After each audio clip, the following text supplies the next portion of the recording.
feel good. But usually you guys are going strong. Good to see you. I don't know. Hey, Tom. How you doing? What's happening, buddy? How you been? You're on the board? Yeah, go figure. He's down at the other end. Hi. Maria did it. She got me back. I was just talking to Jason, so he was accused of Yes, because he was representing me on a case, but Oh, that it was case still has been... live case? No, No, in first time. yes. But now it's been settled and it's no longer representing You don't me. owe any money or anything like that. Everything's good. No, everything's, All right. So I think we just want to But put he it on the brought record. it to my attention, and I said, listen, whatever you guys want to do, you want me to excuse myself, I'll excuse myself. If not, then I'll just say, but... Because I'm thinking, why create the issue? Let me go talk to Jason. Okay. It's just a great call. It's much easier to be sorry. Yeah, for me, anyway. I believe they are. Oh, okay. Oh, this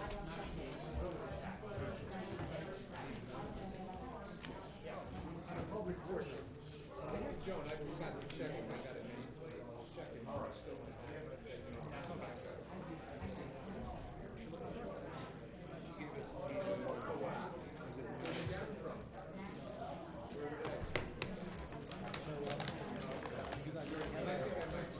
school board meeting? We had one this week. How was it? Well, what are all these people here for? The containers.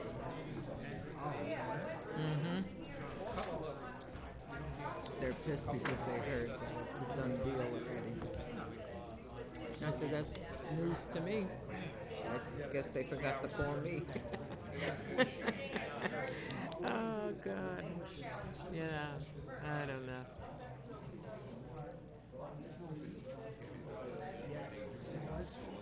I belong to Frog Hollow Swim Club, Yeah.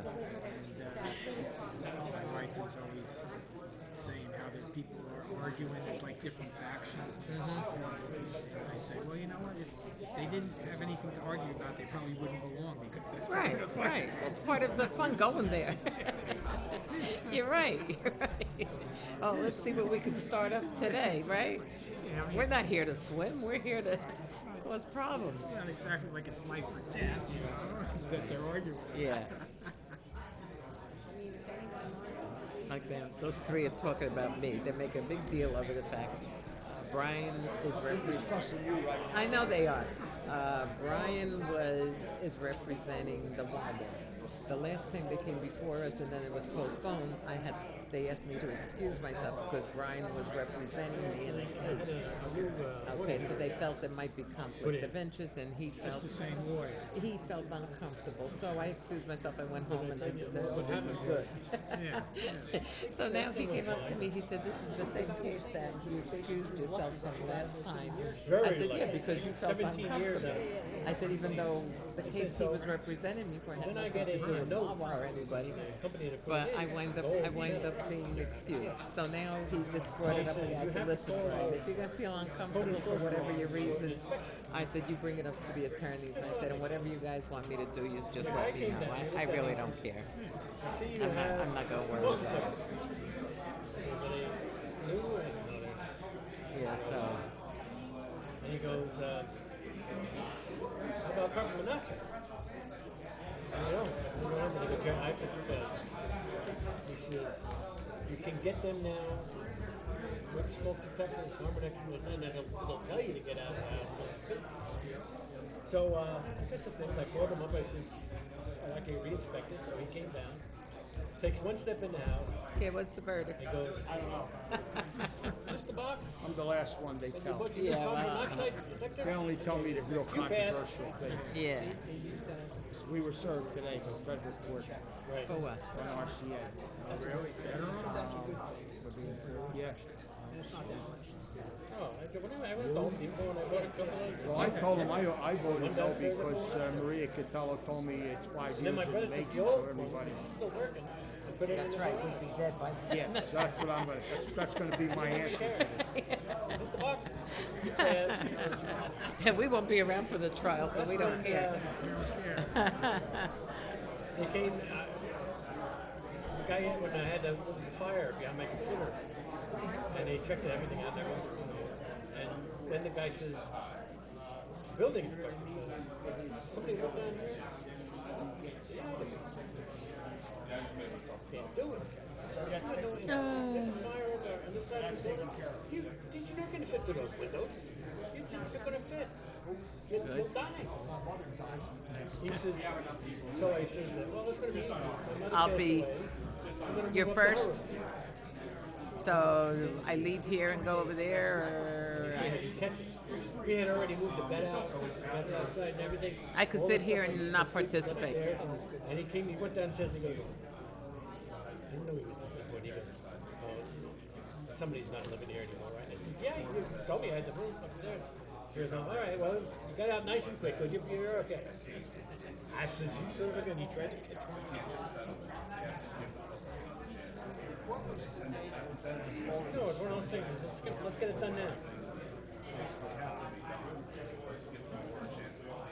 Yeah, I had all new windows put in downstairs, and the outside windows.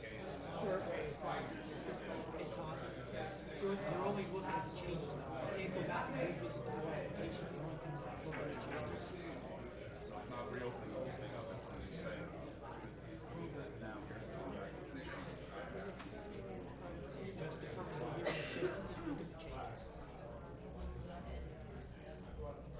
It sounded like the judge was our job. So I'm not totally against it. Everybody wants to be conservative and ask you to step down. okay. Thanks. We have enough people. And what do you want me to do? Go over there, stay here? Yeah, you should sit, you should step down. Okay, no problem. You'll bring it up? No making funny faces or throwing spitballs or anything like that. No, I won't. She don't go to Wawa anyway. I do. I bought a pretzel yesterday.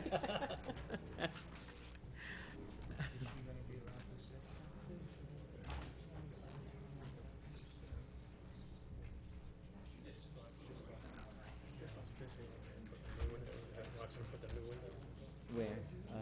downstairs. And all the outside windows upstairs. He says, why are you changing the window downstairs? That's just, they've been there since 1951. Time to change it, right. And they don't have, I put new windows in, I'm in my place, what, 25 years? And when I came in, I put new windows, you know, the ones I could clean and, Right. and I could see they're starting to wear. After 25 years or so, you gotta, I guess, About the foundation. And then yeah. I got the style of windows that look like little translucent squares. They look fantastic. I looked at it and he goes, take a look. I said, it's fantastic. It did fantastic. Yeah. I tried to tip him, he wouldn't take it. He goes, no, wait, no, he goes, don't worry, we're well paid. He says, yeah, I know, I'm paying you $10,000.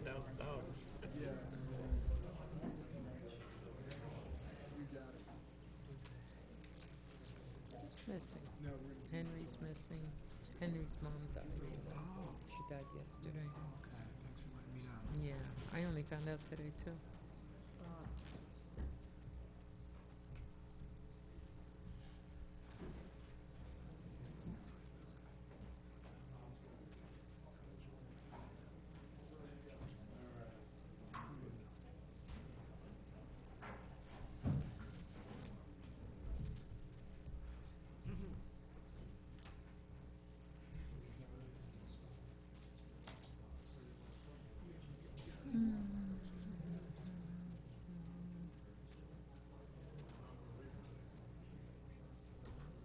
The meeting's on the 14th, which I missed.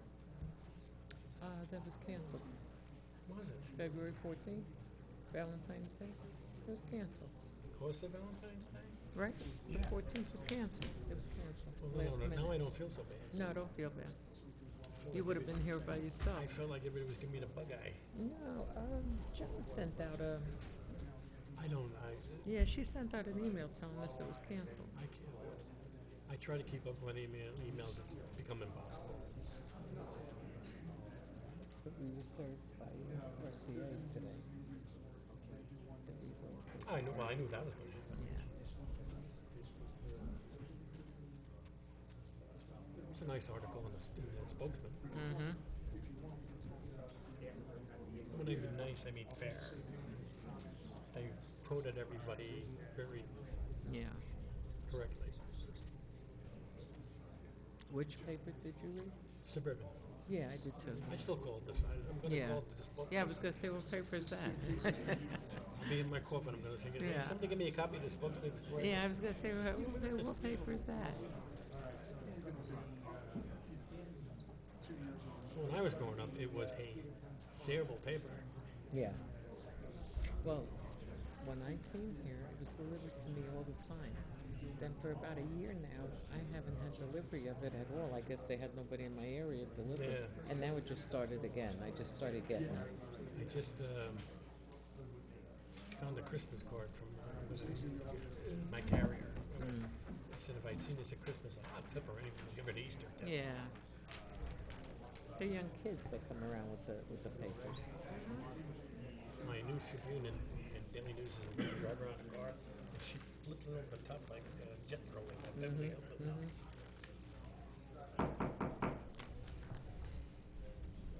Good evening, ladies and gentlemen.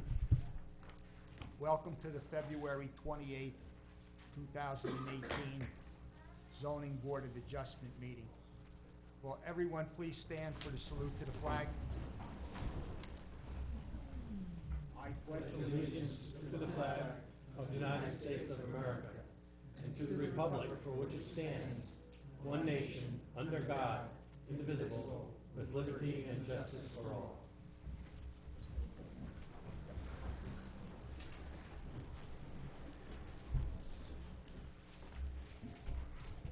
roll call. Mr. Green? Here. Mr. Kaczynski? Here. Ms. Cataldo? Here. Mr. Corrigan? Here? Mr. Emma? Here. Mr. Esposito? Here. Mr. Foley? Here. Mr. Kemp? Here. Mr. Cornell? Here. Mr. Barry? Here. First thing, I want to welcome Mr. Bob Foley to the Board of Adjustment on your appointment on February the 21st. Welcome aboard. Thank you very much.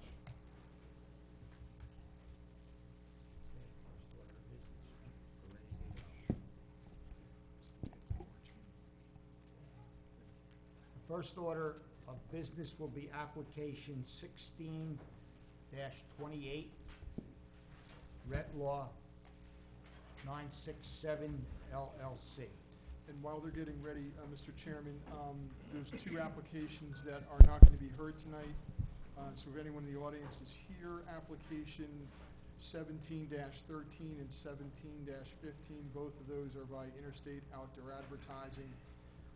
Those will not be heard tonight. They are going to be adjourned until the March 28th meeting with no further notice required.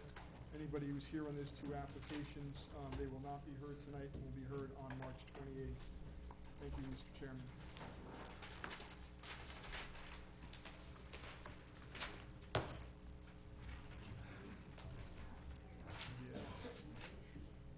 So, before we start, so now we're back on application 16-28, Ret Law 967 LLC, which everyone knows is the Wawa application. On this application, board Can't hear member him. Maria Catala will be stepping down. Can't hear you. Oh, so can you hear me now? Yeah. Yeah, there we go, sorry. So on the Wawa application, our board member, Maria Catala, will be stepping down on this one. She had recused herself on the last time this matter was heard. So Ms. Catala, if you wouldn't mind stepping down just for this one application, doesn't mean you get to go home and leave the rest of us in the lurch. Thank you, counsel. Please continue. Thanks, Mr. Council. Yeah, I just realized that. I apologize. Is it on? It's on. Just gotta get really close to it. Okay.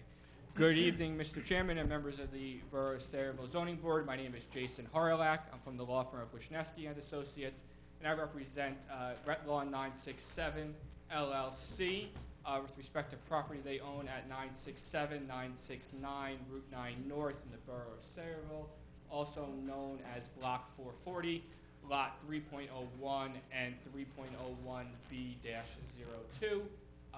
This is the site of the former Peter Pan Diner. Now, some of you may recall, last January 25th of 2017, my client and I were here before you that evening on an application for preliminary and final major site plan approval and conditional use variance approval to construct a Wawa convenience store and gas station on the site. Our application was approved that evening, and on February 22nd of 2017, the board passed a resolution with respect to that approval. Shortly thereafter, neighboring property owner Crestview Sayreville LP, the property immediately to the south of ours, apartment complex there, filed a complaint with the Superior Court of New Jersey challenging that approval under docket number MID-L-1957-17. As a result of that litigation, we have come to a proposed settlement agreement, and that agreement includes a settlement plan that has made some changes to our approved site plan from last year. Judge James Hurley of the Superior Court issued a remand order on December 4th of 2017, remanding the case back before the board, which is why we are here tonight, to have a hearing pursuant to the Whispering Woods case with respect to our settlement plan. Everyone should have a copy of that remand order and in their packet, which details the changes in the plans and the settlement agreement between the parties. And we are here tonight to present to you those changes for your review. As I said, just for a little bit of review on the property, we're looking to construct a Wawa convenience store and fueling station on the property. We will have 3 witnesses here tonight that will talk about the changes between the plans, our engineer, our traffic engineer, and our planner.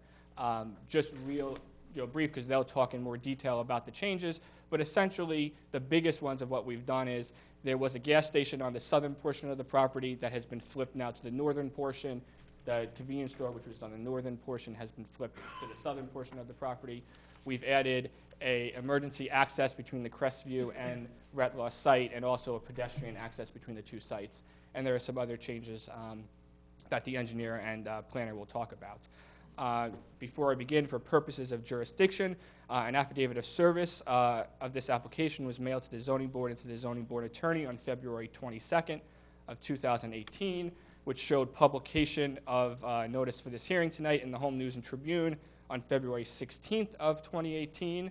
Additionally, on February 16th of 2018, notice was sent out via certified and regular mail to all property owners within 200 feet of the property, as well as the appropriate utility companies and governmental entities. So with that, I respectfully ask the board to accept jurisdiction before we begin. Yes, Mr. Hurlick.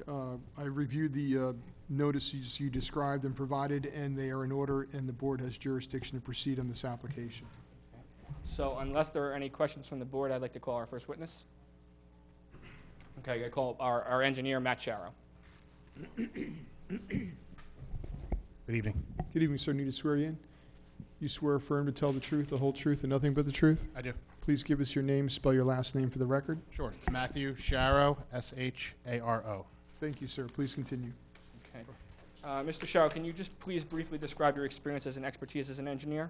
Sure. I have a Bachelor of Science degree in civil engineering from the University of Hartford. I've testified in front of this board for this application almost a year ago. I've testified across the state in multiple zoning and planning boards. Make a motion, we accept his credentials. So moved. And just to add for the record, my PE is in good standing. My professional engineering license is in good standing. Continue. Thank you. Okay, Mr. Sharrow, did you prepare a revised settlement plan in this matter, revising the plan that was approved last year before this board? I did. Okay, do you have a copy of that plan? I do. I will enter it in exhibit. Are we starting over? Or? Yeah, please mark it A1 with tonight's date, if you would. Got it. Thank you. And just give us a general idea what the plan is before you get into the details of it. You got Thank it. you, sir. 28. So this is a site plan rendering dated 2/28/2018. This is basically a colorized version of the plan that was submitted as part of the site plan application. Mr. Sherrill, before I apologize, a member of the public just advised me, I did not realize it. I do not believe that the Open Public Meetings Act statement was read at the beginning of the meeting. I think you might be correct. He's correct. You are correct. I will read it now. Thank you, sir.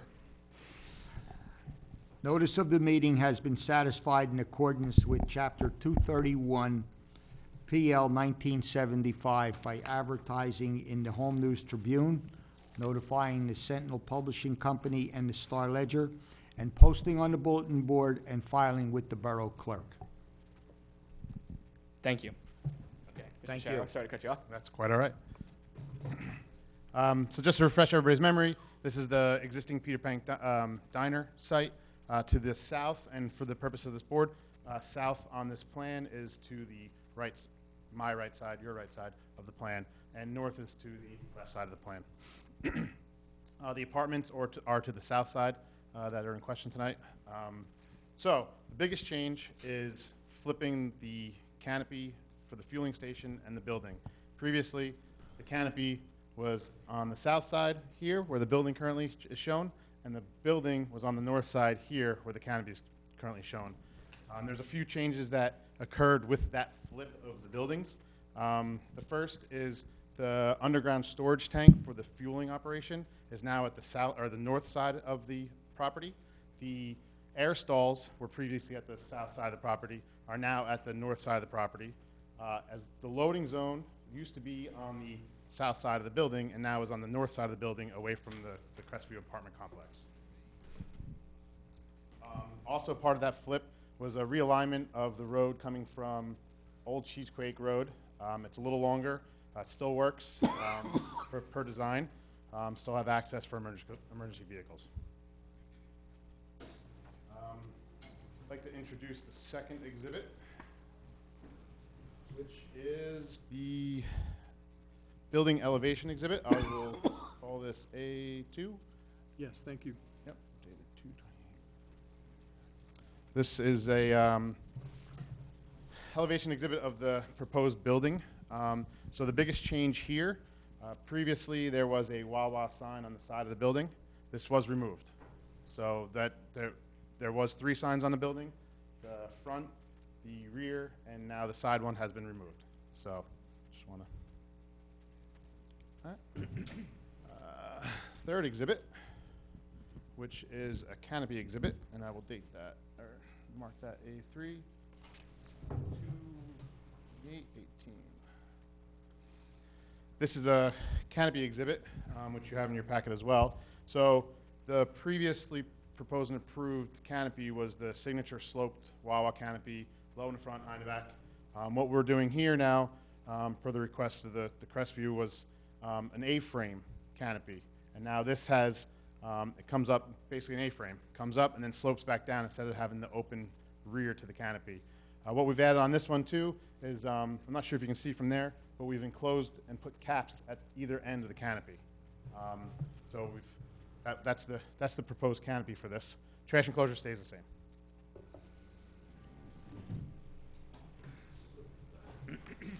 Go back to A1 for a couple other changes that we made to the site plan. Originally, there was a buffer to the south side of the site that was 34 foot wide to the apartment complex. We've increased that to 54.1 foot now. The Route 9 driveway access point at the southwest corner of the site. It used to be 38 feet wide, the driveway access. Now it's 42 foot. We actually did that as a comment from your board last year. Asked us to widen that out a little bit for easier movement by trucks into the site. So we are asking for a waiver for that, but it was a request from the board. And the last change to the site with the flip, well actually it's not due to the flip, but the ID sign at the front entrance was originally proposed at 27 foot high. Last year it was approved at 25 foot high, so we're proposing that 25 foot high ID sign per the previous approval.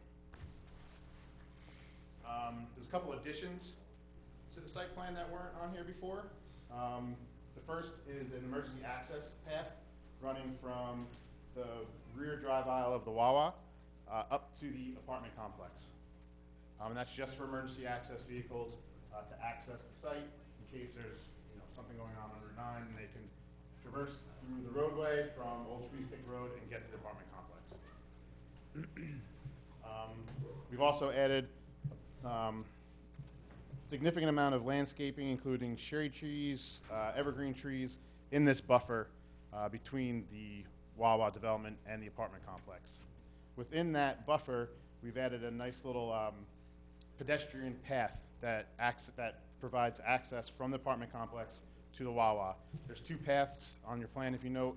First path is it's kind of like a stepped path down for direct access. The other path meanders through the landscaped area and is lit with bollard lighting, and that was for ADA accessibility from the apartment complex to the Wawa. Overall, circulation through the site stays the same. Circulation is available around the canopy, around the building, full circulation throughout the site. We've actually increased a few of the drive aisles from the previous application due to the flip. We were able to increase the drive aisles around the building from 25 foot to 30 foot for better safety and more efficient circulation. Lighting along the site is consistent with the previous design. There was a waiver that was noted in the planner's letter about the min-max ratio. That was just for a certain part of the project, and that was this sidewalk along that buffer area. But overall, the project meets the requirement for that. Landscaping, as I mentioned before, we've added some landscaping in this buffer area. We've added about 96 more landscaping elements to the plan. We are asking for a waiver for the interior landscaping of the site. We believe that this is something more for a large shopping center with parking islands, but this is basically perimeter parking. So with our perimeter parking, I feel like we've adhered to the requirement or met the requirement of the internal parking by having landscape islands at either end of the rows of all the perimeter parking, as well as landscaping at the ends of all the parking. So, and that equals about 9% of landscaping within the parking spot areas. Stormwater, again, basically same design concept. Stormwater management system collects the stormwater and discharges it to the existing discharge points at a controlled rate that meets all requirements by the town and the state. And then finally, signage, which I already hit once. We're proposing the 25-foot high sign, ID sign at the entrance, whereas before we proposed the 27-foot sign, as well as we're removing the side sign to the building, which reduces our square footage for facade signage from 172 square foot to 104.4 square foot. That's it for my changes. I actually have a few follow-up questions for you, Mr. Shara. Just going to go through the remand order because there's a few things I wanted to ask you about. If you can please comment on these. The replacement of the underground rain tank basin within the driveway leading to Old Cheesequake Road. Yeah, so basically the previous application had a subsurface detention basin. What we've done here is we've provided an above-ground detention basin to the rear and above-ground infiltration basin to the front, which is our stormwater management system. So we have no subsurface stormwater management. Okay. The modification of the wall along the western side of the driveway on Old Cheesequake? Yeah, so originally the wall there was no wall along this drive aisle to Old Cheesequake Road, but due to the fact that now the building pushes back into the site more, we had to realign this roadway, so that pushed back to the site, back into the site more, so it required a wall. Before we were able to grade it out, but now we have a wall there. Okay. The addition of a retaining wall to the eastern side of the driveway? Sure, maybe I hit that one already. Okay, so yeah, then, sorry, so if that's what you hit, then let's talk about, I know there was modification along the western side and then the addition on the eastern side. Yeah, the modification over here, it basically it got a little larger due to the inclusion of the stormwater basin on the I'll say the north Gotcha. side. So what you talked about before was the adding the eastern Yeah. side and the modification of the western. Sorry about that. No, that's okay. Shifting the driveway along Route 9 north, further north on the property? Sure, that was just a function of the way the plan laid out, and there was a request to put a little bit more space between our edge of the driveway and the edge of the northern property line. Relocation of the air pump parking stalls to the northern side of the park. Sure, yeah, I mentioned it before. They were at the south side, now they're at the north side. It's a little gray hatched area in this top corner here. Can you talk a little bit about the fence to be maintained by the developer along the southern property line? Sure, there is a 6-foot high white vinyl fence that runs from the property line back to this emergency exit or emergency access path that runs that entire the length of that property. Okay, and then the agreement called for the developer to maintain all existing and proposed trees and landscaping in the disturbed area west of the emergency access. That's correct? Yes. Okay. And that any dead or diseased trees will be removed and replaced promptly? Yes. Okay. So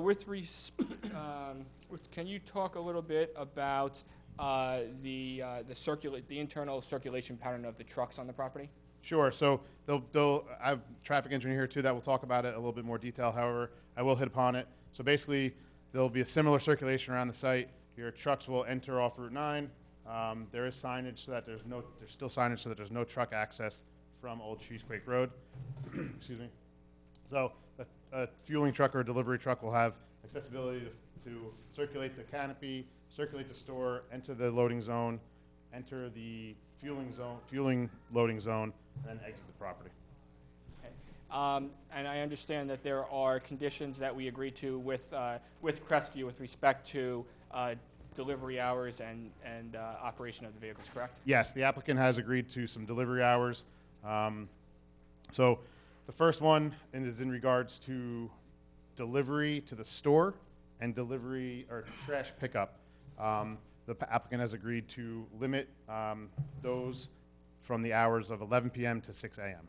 So there will be no deliveries to the store and no trash pickup between 11 p.m. and 6 a.m. Yes. Okay. Sorry. And so that's fine.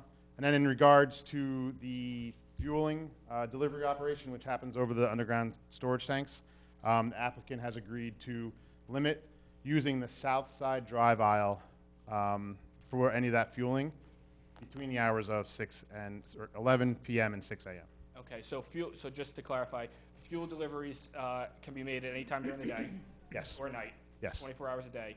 However, between 11 p.m. and 6 a.m., the fuel trucks will not drive on the southern portion of the property nearest the southern driveway nearest Crestview, correct? Yes.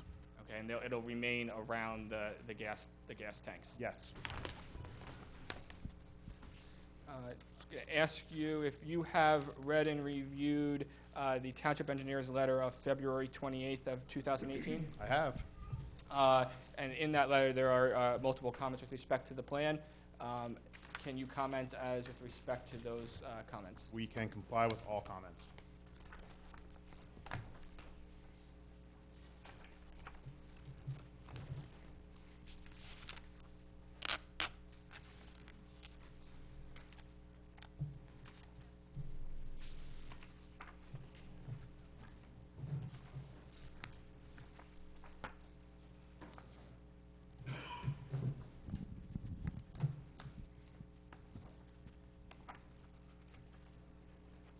I believe that's all I have for Mr. Chow at this time, if the board has any questions. Mr. Chairman, is the height of the canopy over the pumps the same? No, I have that number. So the approved height was 25 foot 3.5 inches, and the new height is 20 foot 8 inches. Okay, thank you. The building height will remain the same. Any other questions from members of the board in reference to this application? Counselor, proceed. That's all I have for Mr. Sharrow. If you want to, I don't know if you want to wait for the next witness or if you want to have public comment with respect to him. We'll have you put the case on in full, and then we'll go to public, because sometimes, Understood. most of the time, the comments are asked by the next witness anyway. Understood. So at this time, we're going to call the Thank you. traffic engineer.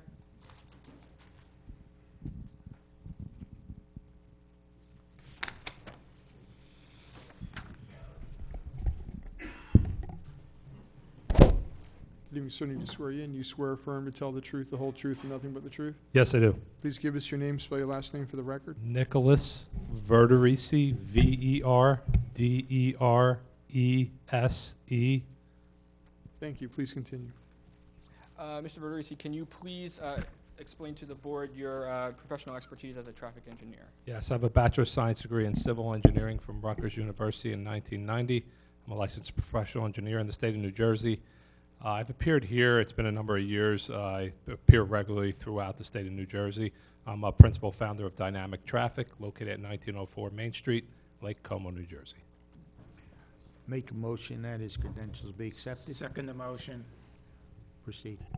Okay, Mr. Verderisi, Dynamic Traffic prepared the traffic report in this matter? We did, yes. Okay, and you obviously are familiar with the revised site plan? Yes. Can you talk about how the revisions to the site plan affected the traffic study, if anything? It didn't affect it at all. There's no change to the size of the building or the number of fueling positions, so the trip generation remains exactly as what was in the previous. All previous findings are still accepted. And just so the board is aware, just yesterday we received our permits from the Department of Transportation, so we now have approval for the driveway that you see on A1. And do you have anything to add or any comments with respect to the internal traffic pattern? I don't. As Matt said, it's essentially the same circulation. They're just flipped. We were able to widen some aisles out, which will help somewhat.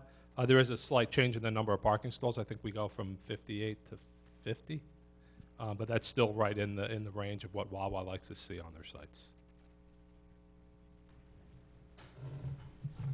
Just one question.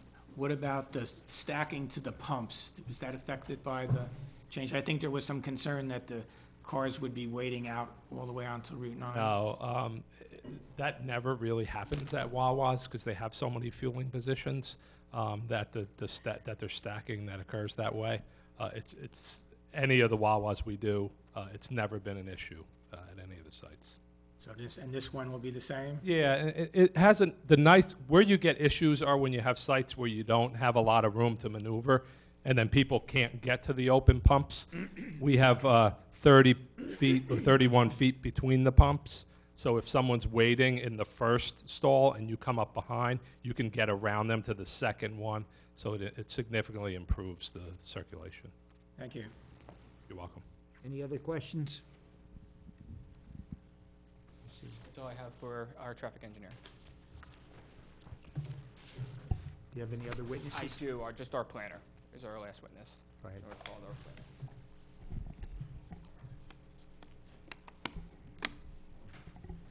You, sir, you swear affirm to tell the truth, the whole truth, and nothing but the truth? I do. Please give us your name, spell your last name for the record. Yes, good evening, Paul Greigel, last name spelled Grygiel.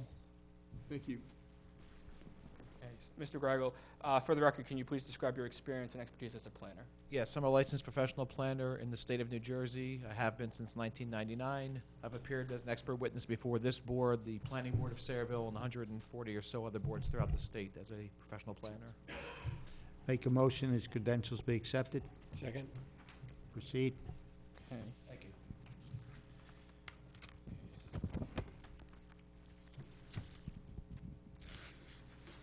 So, Mr. Greigel, can you testify as to your purpose and scope of work with respect to this property? Yes, very briefly, I was involved in the original application, and so what I've done is reviewed the current application and the minor changes that have been made.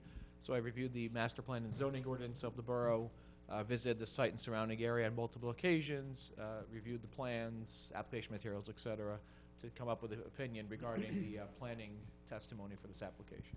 Okay, so let's first start with the conditional use variance, because the last time we were here, last year, our application included a request for a conditional use variance. in that it was with respect to the number of gas stations within a linear mile. I believe there were 3 already there. This would be a 4th.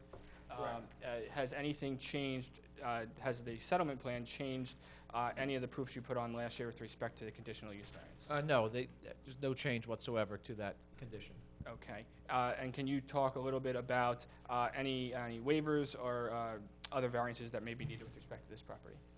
The only other ones that were discussed, there was potentially an issue with regard to the 2 principal uses on the site because they're not explicitly listed as permitted. But in my opinion, that's not an issue. This is very common nowadays to have gas and convenience together. I believe the board accepted that combination at the previous hearing. But if I had to, I could put on testimony to the positive and negative criteria. That's a perfectly acceptable mix of uses in this day and age. If you can, just to notice just a little bit, if you can just put on some of that testimony just for the record. Yes, the site is located on a state highway. It's very sizable. Both the service station and convenience component are permitted in the zone, one conditionally, one as a principal use. So they both are appropriate on Route 9 on a site of this size in this location. And as was testified to previously, and in my experience as well, they are commonly located together. There's no issues from combining to a service station and a convenience store on the same site. So I think the site's particularly suitable for that combination of uses. And with regard to the negative criteria, again, I think your zoning allows for both these individually. On a site of this size, in this location, there'd be no substantial detriments from combining the 2 uses. There's also a question about, there is a billboard on this property? Yes. Okay, and there's a question as respect to how the uses interact with also the use of the billboard on the property. My understanding it's the same as it was the previous approval, and/or if this was a different applicant, the condition would be the same. The billboard would be there. It would have nothing to do with the other operations on the site. So even though it might be considered a separate principal use, it has nothing to do with this proposal. It would have nothing to do with any other proposal for permitted use on this property. So from a planning point of view, I don't see any issue with it remaining. With regard to any other variances or waivers, the only other condition was with regard to accessory sales. Again, if the gas and convenience are combined, I don't think there's any issues. They're both principal uses. They coexist quite well together, so it's no issue of this being one use accessory to the other. The only other variances that were requested relate to signage. They're unchanged from last time, other than some of the variances have been reduced or eliminated, getting rid of one of the building-mounted signs, making some other changes. But my prior testimony stands with regard to the C2 variance proofs, that the benefits of allowing adequate signage, appropriate traffic safety, identification of the site would outweigh any detriments from non-compliance with certain ordinance standards. I also would just note for the record that those standards apply to a service station, old-fashioned garage service station type use. That's my reading of the ordinance, that in this day and age on a state highway, strict compliance doesn't make sense, and what's proposed is appropriate for a highway location. And just to clarify, just for the record, that with respect to if the gas station or the canopy were considered an accessory use, that would bring other additional issues. But the fact that we're requesting a variance with respect to having the 2 uses as one, those would not be necessary, correct? In my opinion, that's correct. Okay. Have you reviewed the planner's report of February 22nd of 2018? Yes. Can you just comment with respect to the different the waivers and or bulk variances that he comments on in that letter? Sure. I believe they all are in line with what I'd indicated in my testimony. I don't think there's anything that's beyond the scope of what I've already testified to, either in the prior hearing or this evening. I think their interpretation is correct regarding the multiple variances. As far as design waivers go, I think they relate more to they've been discussed already by the engineer or relate to engineering issues, but that they can be granted because it'd be impracticable to comply with some of those standards for the reasons already stated.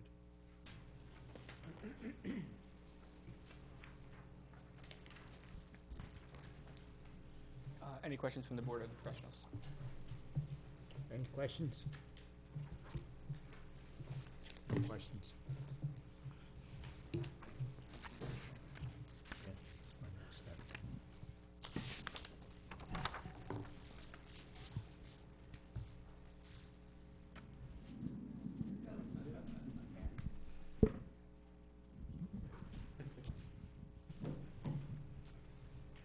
concludes your testimony.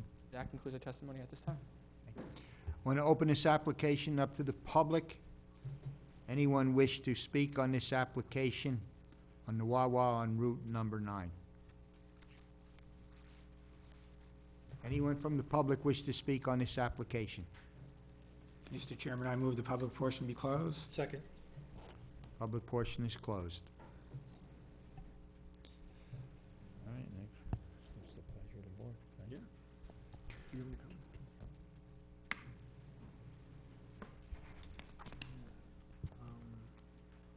Did all the other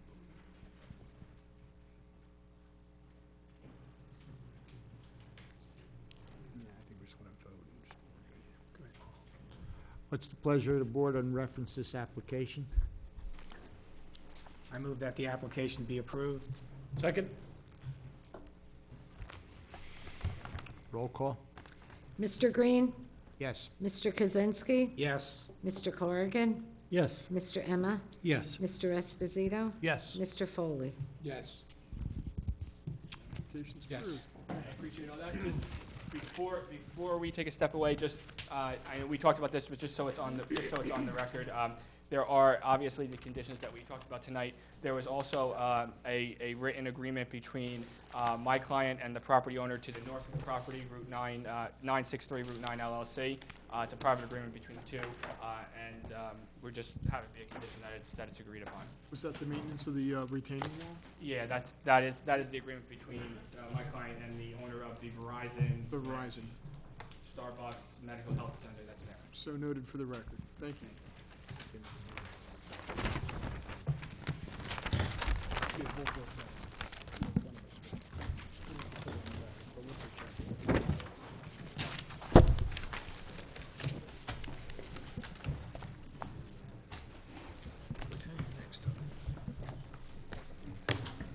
Welcome back. Thank you.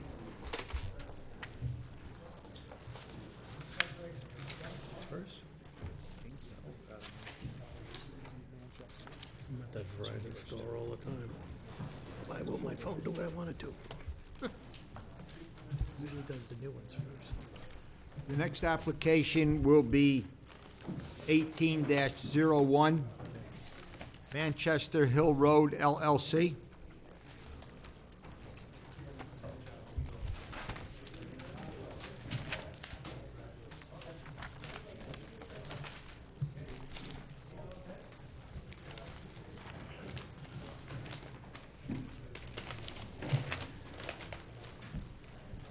Good evening, Mr. Chairman, board members. My name is Michael Page, and I'm the attorney for the applicant, Manchester Hill Road LLC.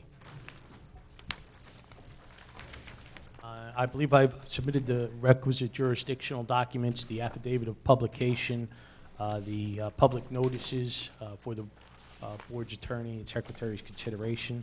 Yes, we've received those. They are in line, and the board has jurisdiction to hear this application. Thank you, Mr. Page. Thank you.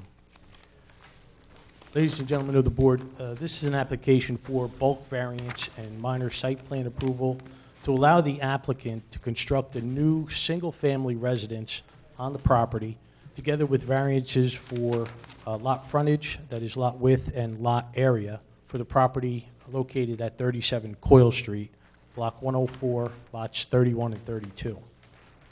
With regard to this application, I'll be calling two witnesses to testify. The first would be Mr. Frank Ferrero, who is a representative of the applicant, and also Mr. John Chadwick, professional planner. So without further ado, I'd like to call Mr. Frank Ferrero. Good evening, Mr. Pereira. I need to swear you in, sir. You swear affirm to tell the truth, the whole truth, and nothing but the truth? Yes, I do. And please give us your name, spell your last name. Francisco Ferrero, Ferreiro. Thank you. Please continue. Thank you. Mr. Ferrero, you are the representative for the applicant, Manchester Hill Road LLC? Yes, And the applicant does not currently own the property that's the subject of this application at 37 Coyle Street, correct? correct.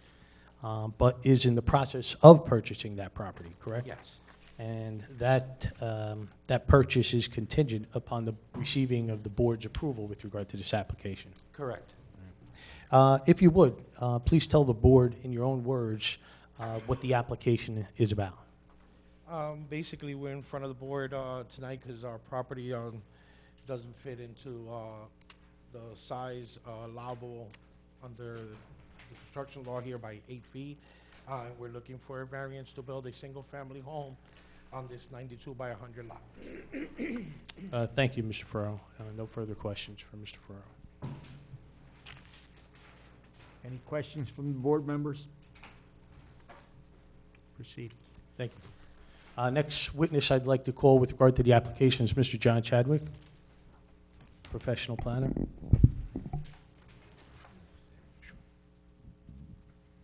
Good evening, Mr. Chadwick. Need to swear you in, sir? You swear or affirm to tell the truth, the whole truth, and nothing but the truth? I do. Thank you. Please give us your name, spell your last name for the record. John Chadwick, Chadwick.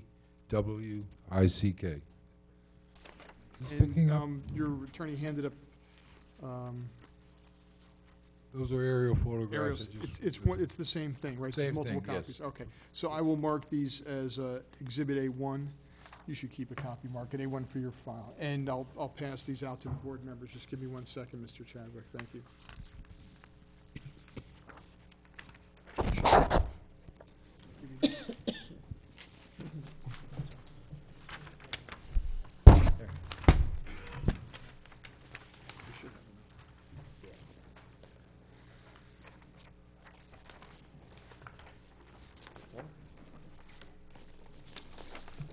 Everyone have a copy?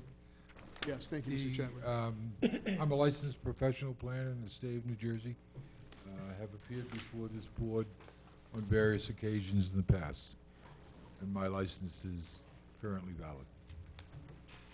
Accept his qualifications. I move that Mr. Chadwick be approved as a planner. Second? Proceed.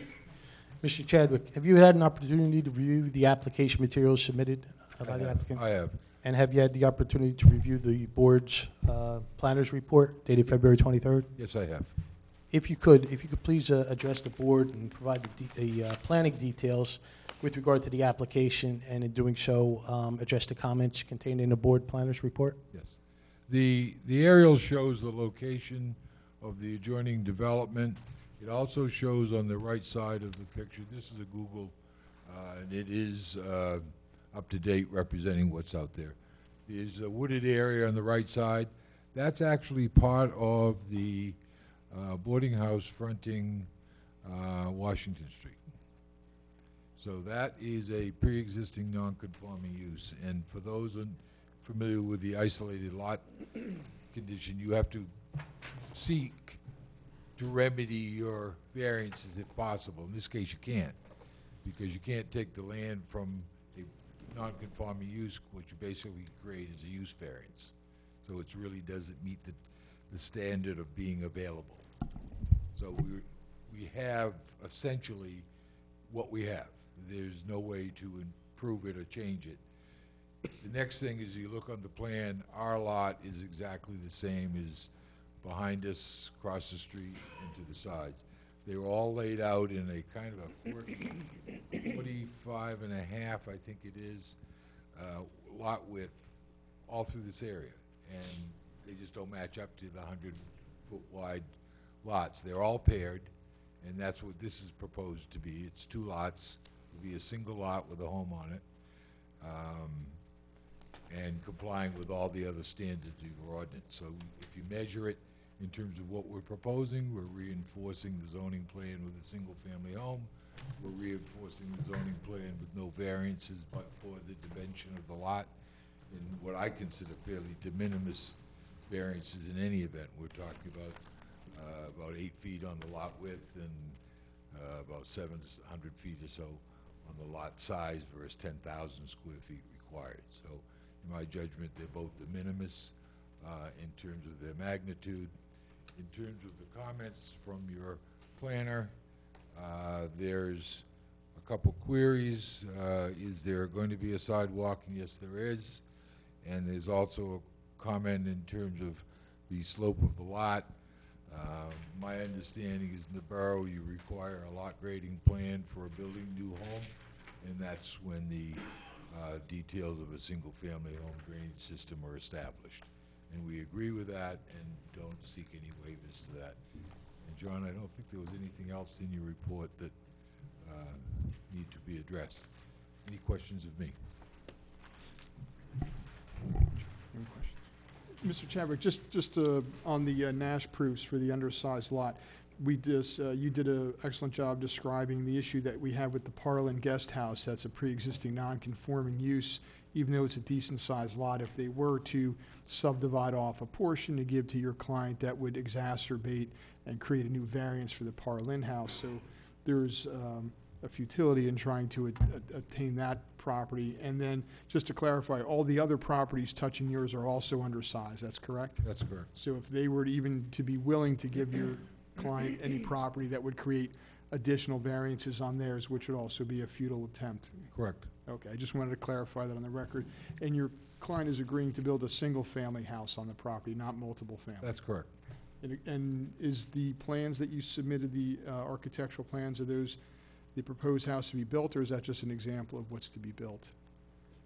I believe that's the proposed. Yeah, That's the proposed dwelling. okay, so, and then they would agree as a condition that it would be built in accordance with the plans as a single-family home, I just would say substantially in accordance. substantially similar. Okay, sure, things may change, shutters, things of that nature. Okay, thank you for clarifying, I appreciate it, Mr. Chadwick. Mr. Cornell. Mr. Chairman, not a question for Mr. Chadwick, but something that the board should be aware of if you are going to act favorably on this application. At the present time, there's not an active sanitary sewer line in front of this property.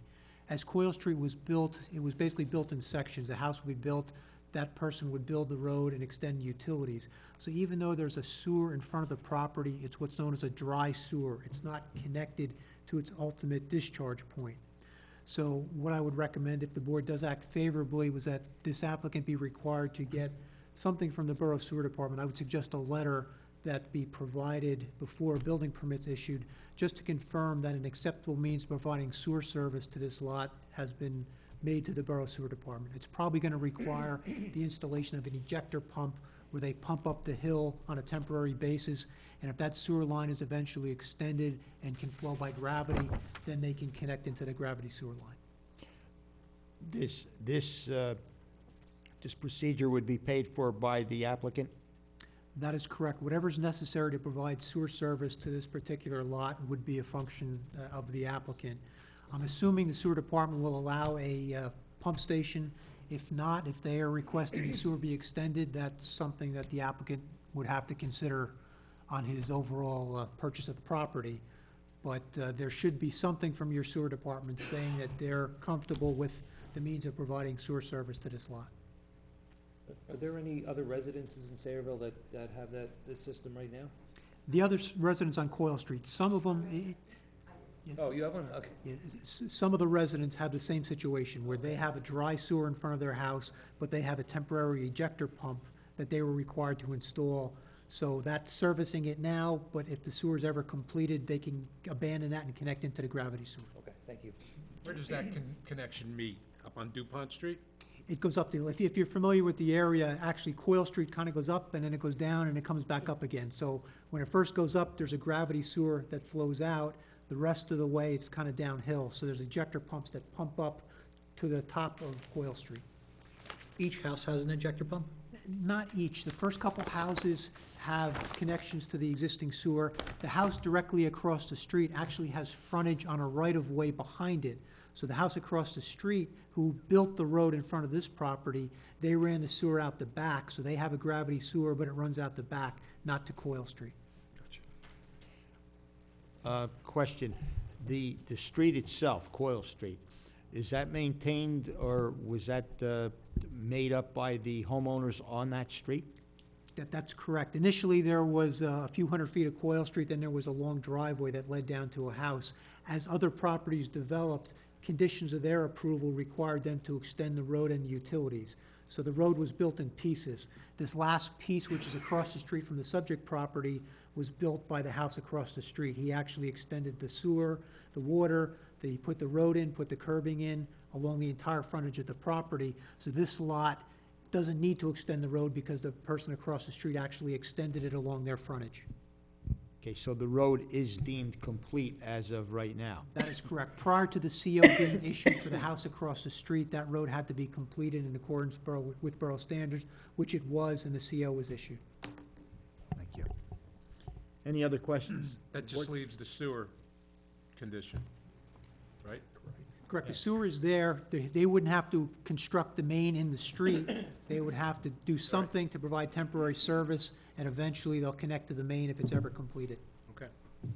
Jay, I'm looking at the map, the Google map for it, and I see Coyle Street coming off of, right after you go over the railroad tracks, off of Washington Road, and it's going behind, was that Parlin Club? Or the Parlin Guest House?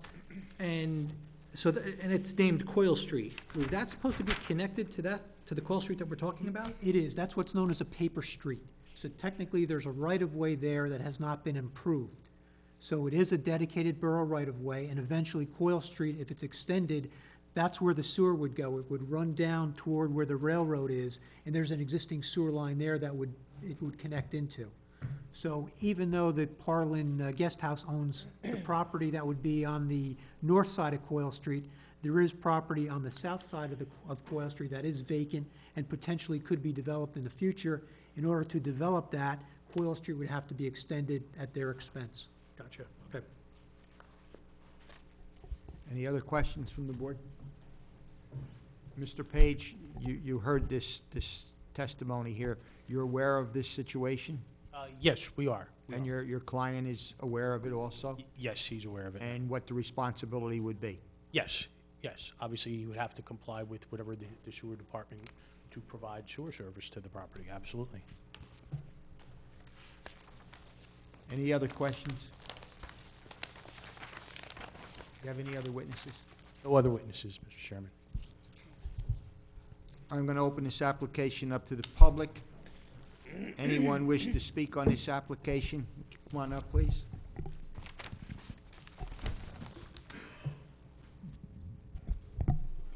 Okay. Good evening, ma'am. We need to swear you in first. Okay. You swear firm to tell the truth, the whole truth, and nothing but the truth? Yes. And please give us your name, spell your last name. My name is Michelle Jenkins, and I live on Coyle Street. It's Jenkins. Thank you, Ms. Jenkins. Please continue. I actually am one of the homeowners that was one of the original households that were built when Coyle Street was just an existing paper street off of DuPont Street. We were the existing gravel road driveway from that, and I actually have an ejector pump. Since the extension of that road, as you explained earlier, all of those new homeowners are also on a sewer ejector pump as well. So the only two dwellings that are connected to a sewer line, which you mentioned before, are behind there, which I believe the borough put in because those two homes were, I believe, on a septic system.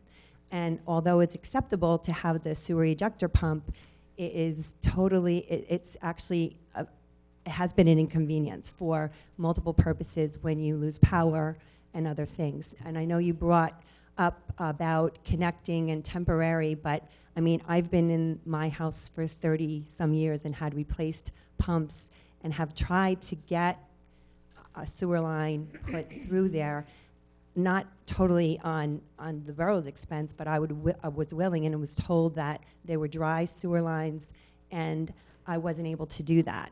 So I just want to go on record stating that in the event, I'm not opposed to another dwelling being built there, but I would like to see that road have access to a sewer. There is a manhole that's dry for both water and sewer there. If there are easements, and I live where the downgrade of that sewer line can tap into the gravity level, I would totally love to be able to do that. And I can't speak for the other two except for one. He's actually on vacation, and he was going to be here tonight, but he and his family are away in Turks and Caicos. But he has a lot of knowledge in sewer ejectors, so I was kind of hoping that he'd be able to speak as well. The other thought was, I do know when you talk about pumping stations that are I don't know if we have them existing in Sayreville or the Parlin section or anywhere in our town, but I know other districts or other townships do have pumping stations. So if the sewer line's not going to be acceptable, would the board be at least willing to entertain that so that the pumping station can be like a generic and it wouldn't tap into connecting water lines that have to pump up and affect water pressure, which I've had happen currently with my existing dwelling? It's basically just a comment. I just wanted to bring it to your attention. But there are 3 homeowners. I, for one, and I know my one neighbor would be willing to, again, if they're going to excavate that land, whoever's going to build this as a contractor, if they're going to access that and the borough is willing to give us an easement access or whatever needs to be done, I would, as a homeowner, like to be able to at least tap into that as well, if at all possible. Of course, at my own expense. I'm not expecting that the borough will pay for that. But I think, I've been trying to investigate this on my own and have just kind of hit a dead end until this particular variance letter came to my house regarding a new dwelling being built in the area. Mr. Chairman, I can comment that I think the problem is that that is not something that this board can put a condition on this particular applicant who's looking to build a house. I understand. You have more of a borough-related issue, Right. where that sewer has been extended from your property down to where the road ends now, and it needs to be extended approximately 350 feet to tie into the existing sewer line. So that 350 feet is really what the borough would have to construct in order to provide a gravity sewer line to that area. So that's a decision the mayor and council would have to make as to whether they want to appropriate the funds. The policy has been the borough doesn't pay to develop roads Understood. to allow people to build houses. That's why. It's up to the developer or whoever is going to Exactly. control. So they Understood. built it in pieces, so that's where it stops. So until it is extended in the future by the vacant property owners, it's going to stay that way unless the mayor and council decide that they Okay. want to invest on that extra 350 feet. With regard to a regional pumping station, which are what you're asking for. Well, I'm that- just thinking That would if- be more expensive to build a regional Okay. station than it would be to extend the sewer. So if Okay. they're going to do something, That would be extending the more- sewer would be the most cost-effective option. Okay. All right. Well, thank you. Thank you for your time. Anyone else from the public wish to speak on this application? Anyone else wish to speak on this application? If not, I make a motion that the public portion of this application be closed. Second. What's the board's pleasure in regards to this application? Mr. Chairman, I move the application to be approved. Second? Mr. Green? Yes. Mr. Kaczynski? Yes. Ms. Cataldo? Yes. Mr. Corrigan? Yes. Mr. Emma? Yes. Mr. Esposito? Yes. Mr. Foley? Yes. Application's approved. Thank you, Mr. Chairman, board members. Thank you very much on behalf of the applicant. This application will be memorialized at the next meeting. Thank you.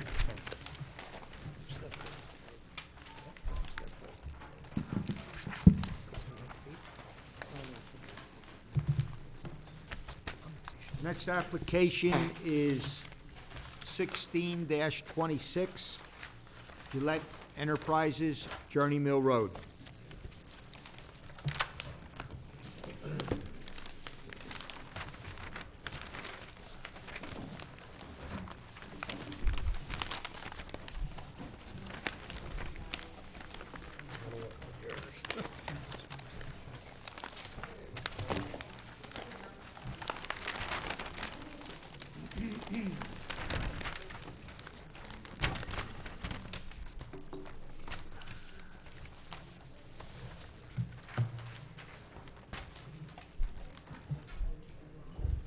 What a mess it was on Journey Mill Road when Marilyn Manson played. Oh, yeah.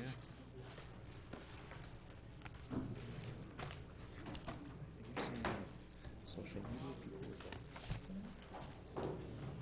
Yeah, I heard. Just saying what a mess it was on Journey Mill Road. Marilyn Manson played the Star Red Ball.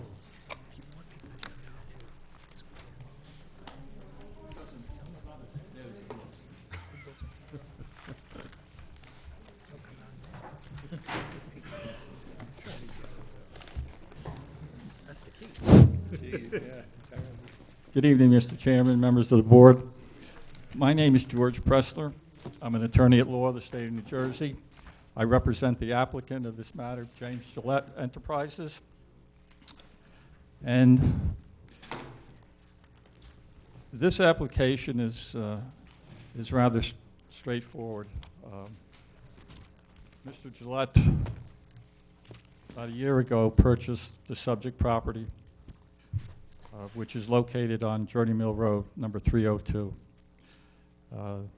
Property contains about 23 acres. It has remained dormant for, as I'm sure the board members are aware, for many years, and quite frankly has been not intended to. The application consists of an application for site plan approval and a use variance for storage units and trailers.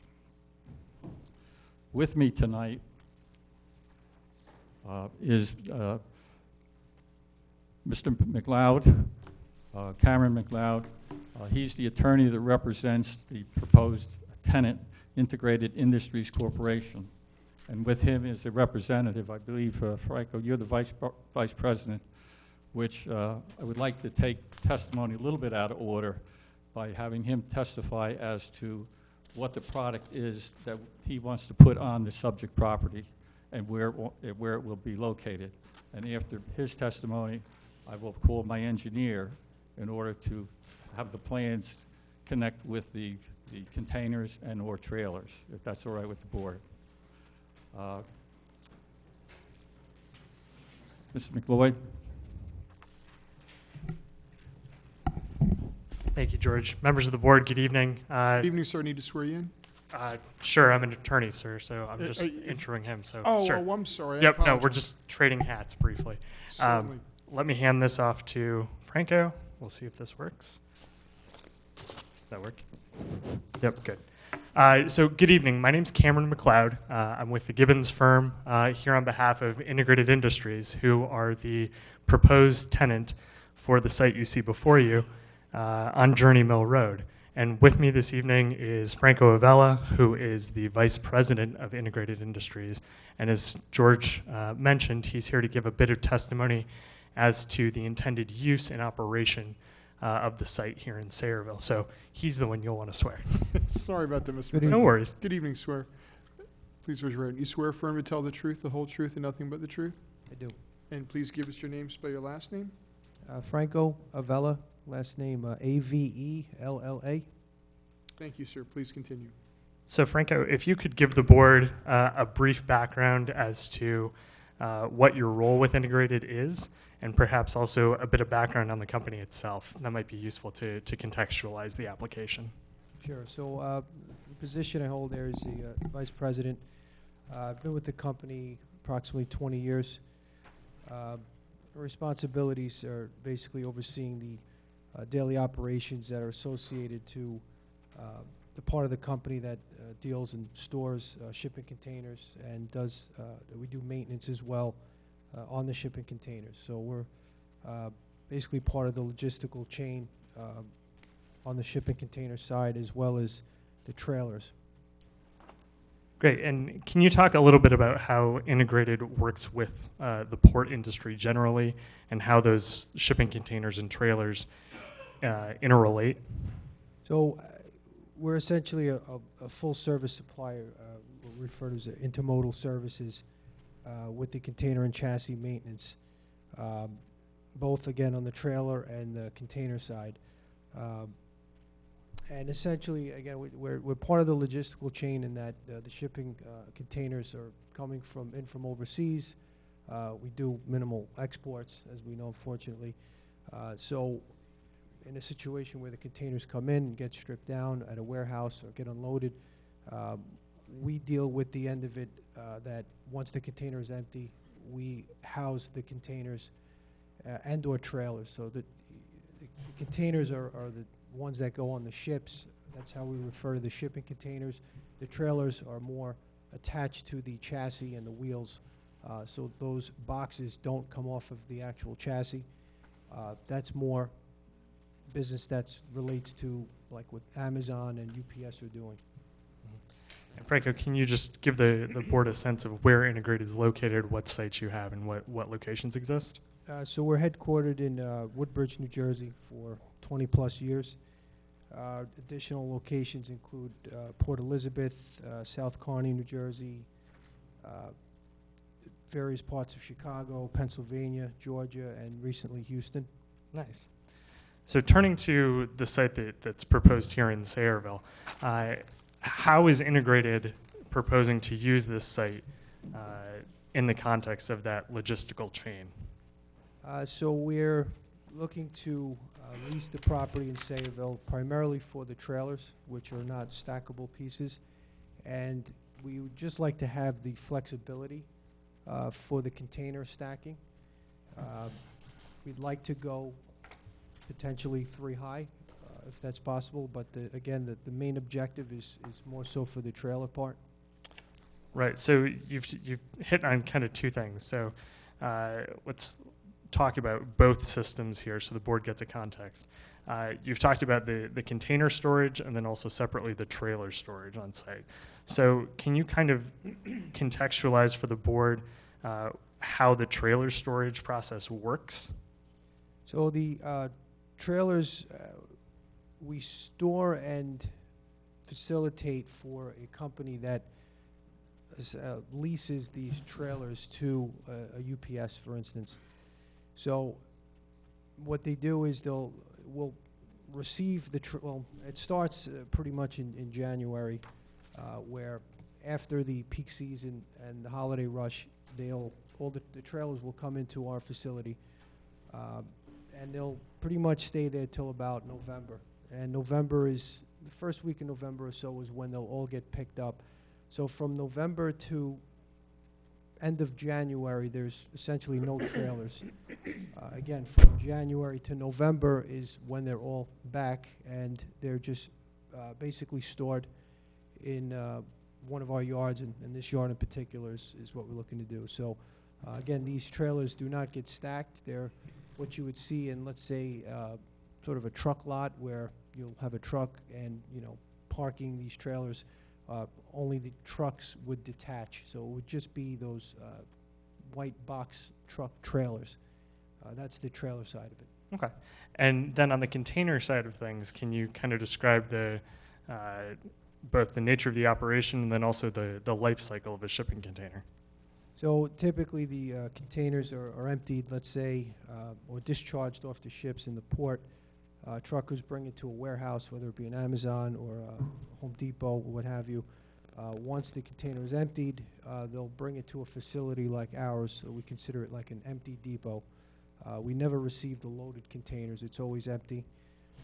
We estimate them, and if there's any damage from the cargo, we generate estimates, electronically send it to our customers, and the customer will decide if they want to do a minor repair, major repair, or no repair at all, just storage. The minor repairs are what we would typically do in these types of yards. Our facility in Woodbridge would handle all the major repairs.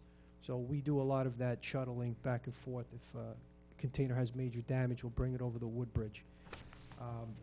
Then once the container is ready for shipping, they may call upon us and say, okay, we need 10 or 15 to go out on an export booking. But for this particular facility, what we'd like to do is just use it as a overflow yard and not do that whole facilitation of estimating and the repairs, etc. What we would do is take, let's say, we have one of our primary yards is, again, Woodbridge and in Old Bridge. That's where most of that process is happening. If like an Old Bridge yard, let's say, overflowed, that's where we would look to bring some of the containers in,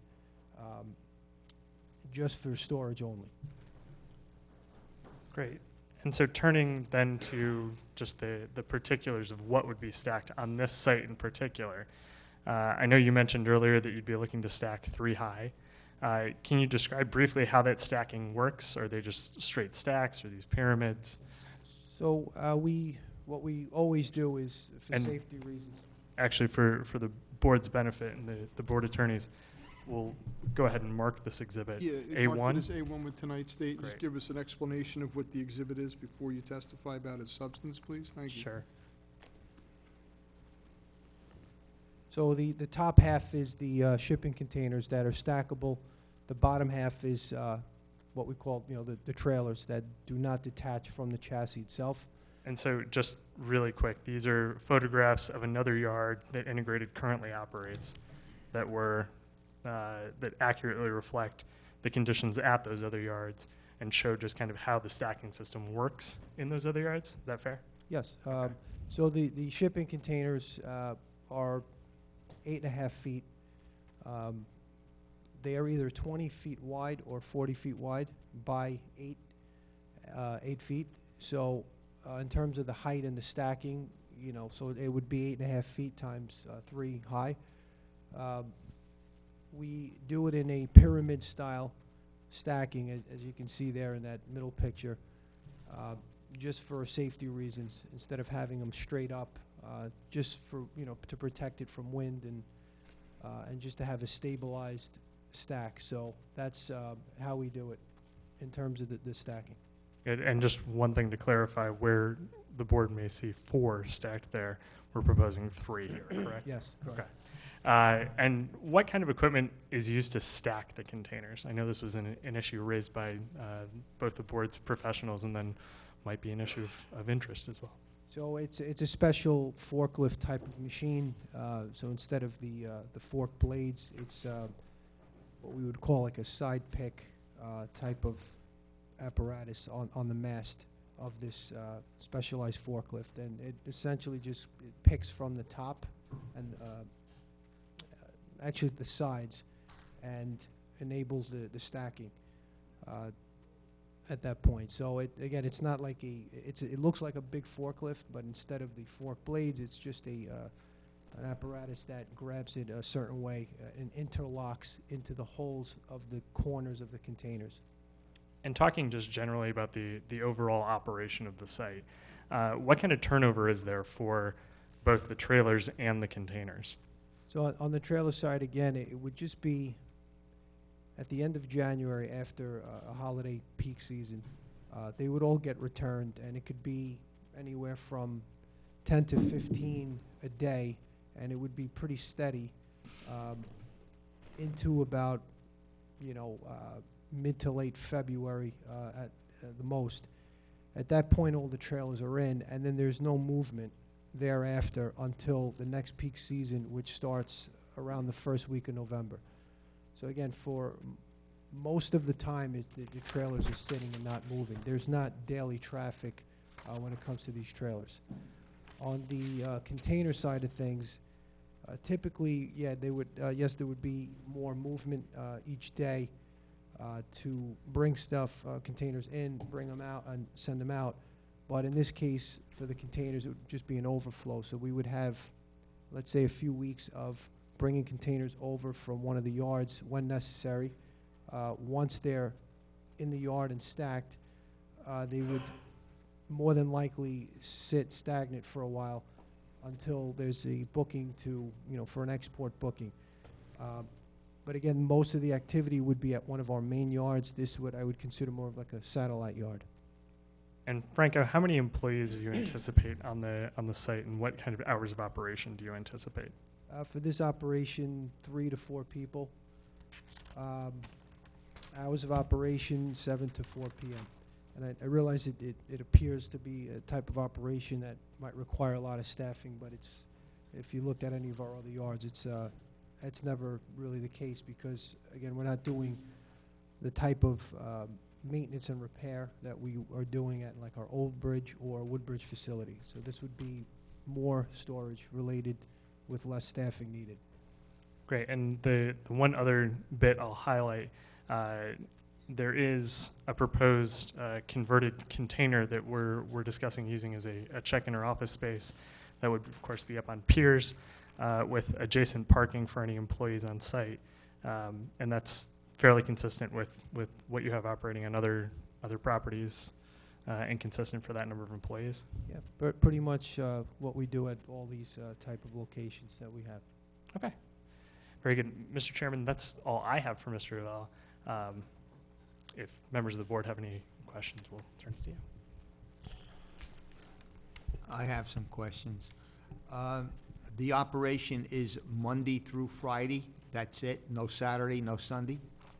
It's Monday through Friday. On occasion, on Saturdays, we ask if possible till about 3 o'clock. If we have some of that overflow situation from, let's say, our Old Bridge or Woodbridge Yard, where we may want to put 5 or 6 trucks or so to shift stuff over, and but that would be the extent, and that would be on an as-needed basis. So, but it's generally Monday through Friday with the occasional Saturday, if that would be okay. But your hours are strictly till 4 o'clock, no nighttime. We're not going to see any containers being brought in here at 9, 10, 11 o'clock at night.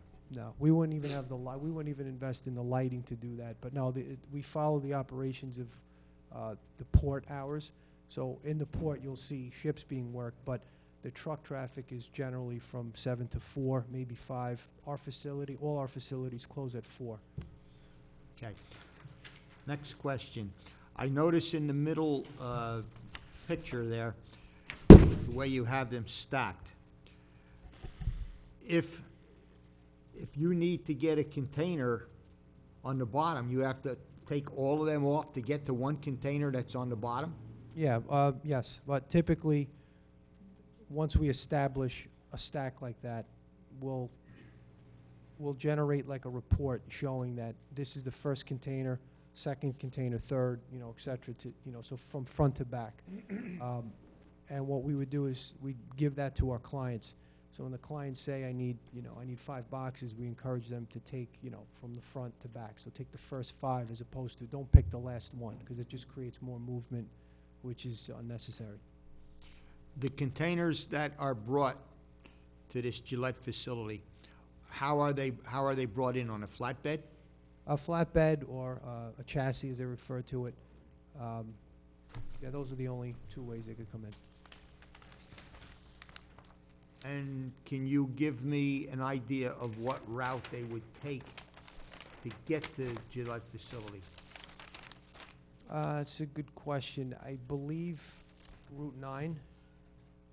See, and forgive me, because what I'm familiar with is this Old Bridge route, which it's not too far from this yard. So I know that you take Route 9, and let's say you're coming, let's say you're going south, and you hit, is it TD Bank? I believe it's Perrine Road or something like that. You make the right there.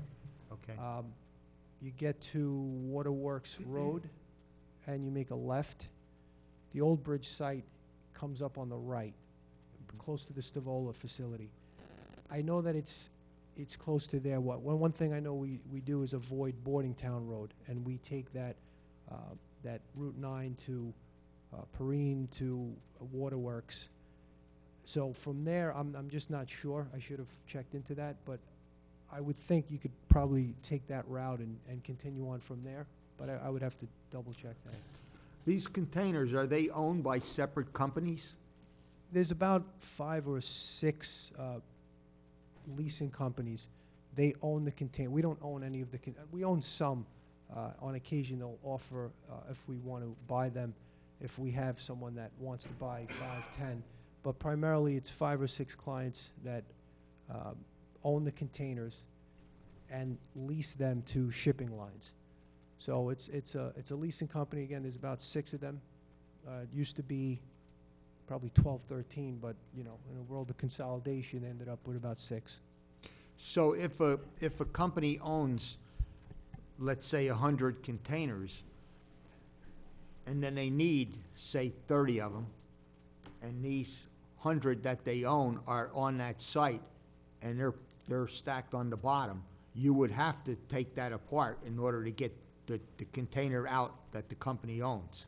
If they specifically wanted the 30, a specific 30 of 100, but it would be, it creates inefficiencies for us, obviously, but also for them. So if the more we're banging these things around, the more damage it could potentially cause. So we would say, here's the stack of 100 that we made for you. pick the first 30, and let's avoid the extra movement. Excuse me, so each stack, so each company has its own stack? Yes, it's like kind of color coordinated. Through some of the mergers, you know, they had all brown, and then they merged and bought up a company that has green ones. So that's why you see some of the different colors. But essentially, they have their own stacks. That's a requirement of our client. Can I just ask something real quick? Why, if they're all the same, why would anybody pick a bottom container versus a top container? But they wouldn't. That's what I'm saying. They wouldn't. They would just say, Makes no I sense. need, A you know, box. I need 30 of my, you know, of my boxes. So we go to the one stack for that particular client, and we pick front to back. Would, excuse me, would trucks be stored on this site? No trucks. The only, when I say It's the truck, people that you do this for that supply the trucking of all the containers and trailers? Outside Independently. of your overflow? correct. And then as far as the trailer that you're putting on, or the container that you're using as an office or something, is it gonna be one of these containers, or is it gonna be a regular trailer, like with facilities, restroom, So things we- of that nature? We could go either way. One of the business lines that we have in Woodbridge is to take containers like these and modify them into offices. For this particular facility, I think we're going for more of a permanent type structure. So it could be a container or a trailer on top of a foundation. There would be no bathroom. It would just be electric, and we would use porta-johns at this site, which is what we do at most of our other sites. So no sewer and water needed. Just electric and an office to check in truckers. A porta-john Yeah, porta-johns. during the winter? It's what we do in every facility, I mean, even before my time, so. You mentioned that you didn't want to light the facility at night. So what are we talking about as far as security?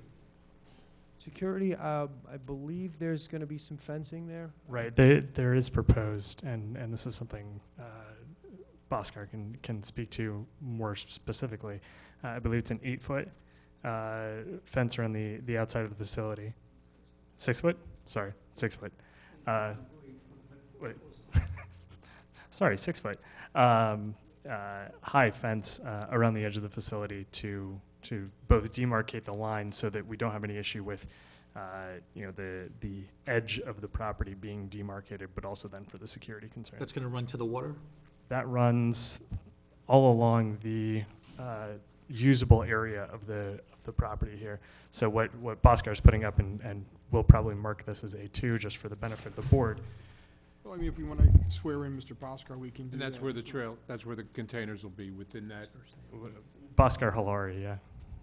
And you'll So- have a security guard at night or two? It's not necessary.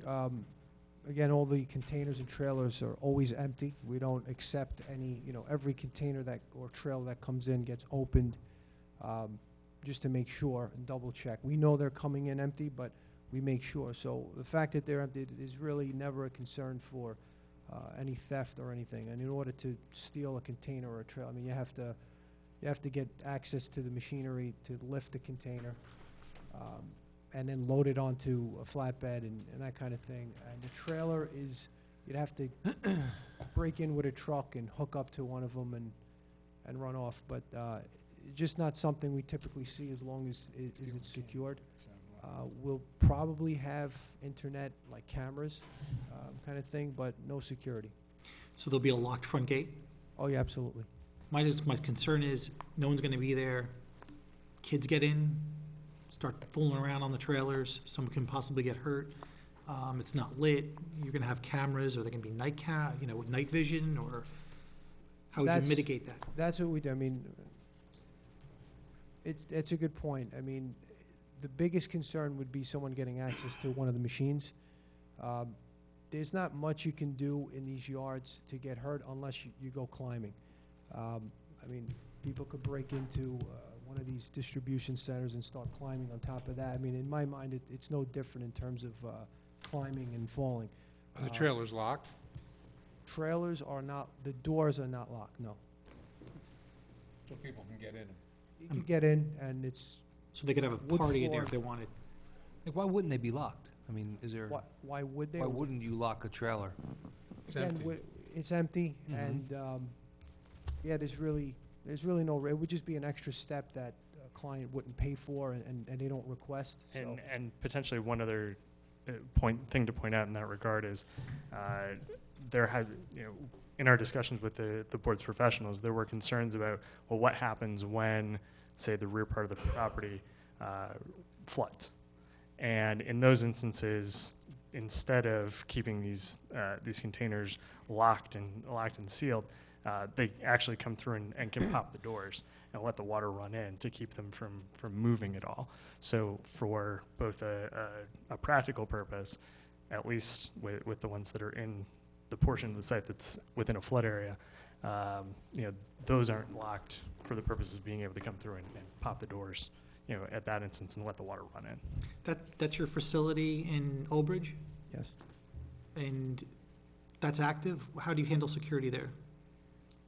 Is that lit at night? That's not lit at night, same hours, 7 to 4. It's fenced in, and it's very similar.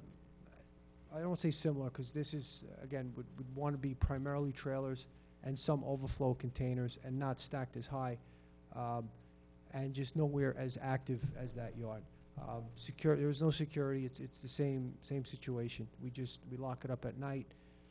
The keys go with the foreman, and they get locked up into the offices. And haven't had any issues. I mean, in any of our yards, we really haven't had. We've had break-ins, but they just usually end up with empty-handed, because there's really nothing to steal unless they get into one of our box trucks with tools. But again, at this location, it would just be more for the storage of these containers and not so much the maintenance and repair. Now, you talked about the stacking, how you do it in a pyramid. Now, you're still going to do that on this site? Yeah, that's just a company policy. Now, your facility in Old Bridge, I've seen them stacked straight up, not in pyramid. On one side? On the side with Bordentown Avenue, where you can look at it at times. I mean, they're always moving around, but I've seen them, straight up. So usually one side would be straight. So what it would be is you always start a stack with 1 or 2 high, and then you go 3 and 4, let's say in Old Bridge. So at this facility, let's say at 3 high, we would start 1, 2, and 3, and then as you progress in the stack, still at some point you may be 2, 3, 4, you may even be 4 high. So the front of the stack, when you're approaching the stack with the machine, could be various heights, because it's an active stack, but it's always the beginning of the stack. The first container you put is always got to be 1 high, then 2, then 3, then 4. I'm just curious, what is how many accidents have you had? How many of these stacks have ever fell? I'm not going to say it never happened, but it's extremely rare. I mean, you'd have to have... Once, twice a year? No, I'm just looking for a ballpark. What comes to mind, Superstorm Sandy. We had probably about, in one of our facilities, 2 or 3 come down. And with the pyramid-type stacking, one will fall onto another. And we have storm prep procedures, which I could share. When we know we have high winds coming up, like I think we have this nor'easter or something coming up. Thursday night. So we go into prep mode, and we take any stacks that are vulnerable, and we'll make sure we break them down. Because if a container comes down and creates damage, we're liable for it, because it's under our custody and care. So in our contracts, any damage that happens inside of the yard is on us. So we have to protect the assets. Again, it's under our custody and care. So I'm just doing a hypothetical. So if you have 2,400 containers, say, in this yard, and you have a storm coming, when you have to move them around, is there going to be enough room in the yard to move them around safely, or are you going to have to transport them out to another facility? It'd be very minimal, the amount of containers we have to. It's not that we take stacks and break them down. We would take, let's say... What I'm getting at is 2,400 containers. I mean, are we going to see like 400 trucks going through Sayreville to move stacks out because a storm is coming? No, it's and not. You have to it's not secure that type the of yard. storm. What I consider storm prep is if you have the start of a pyramid, you go 1, then 2, then 3, okay? And then you stop, and you're off to a different stack, then the night is over. Now you have that third container sort of up by itself. So that, out of the 2,400 containers, there's not that, because you get to a point where you finish the stack, and then that's done. You go, you load up another stack, and then that's done. So you may have a couple of stacks left over where there's maybe one that's sort of vulnerable, if you will. So those are the ones we'll go around and take down to make sure that there's no single container that's at the top that can be blown down for any reason.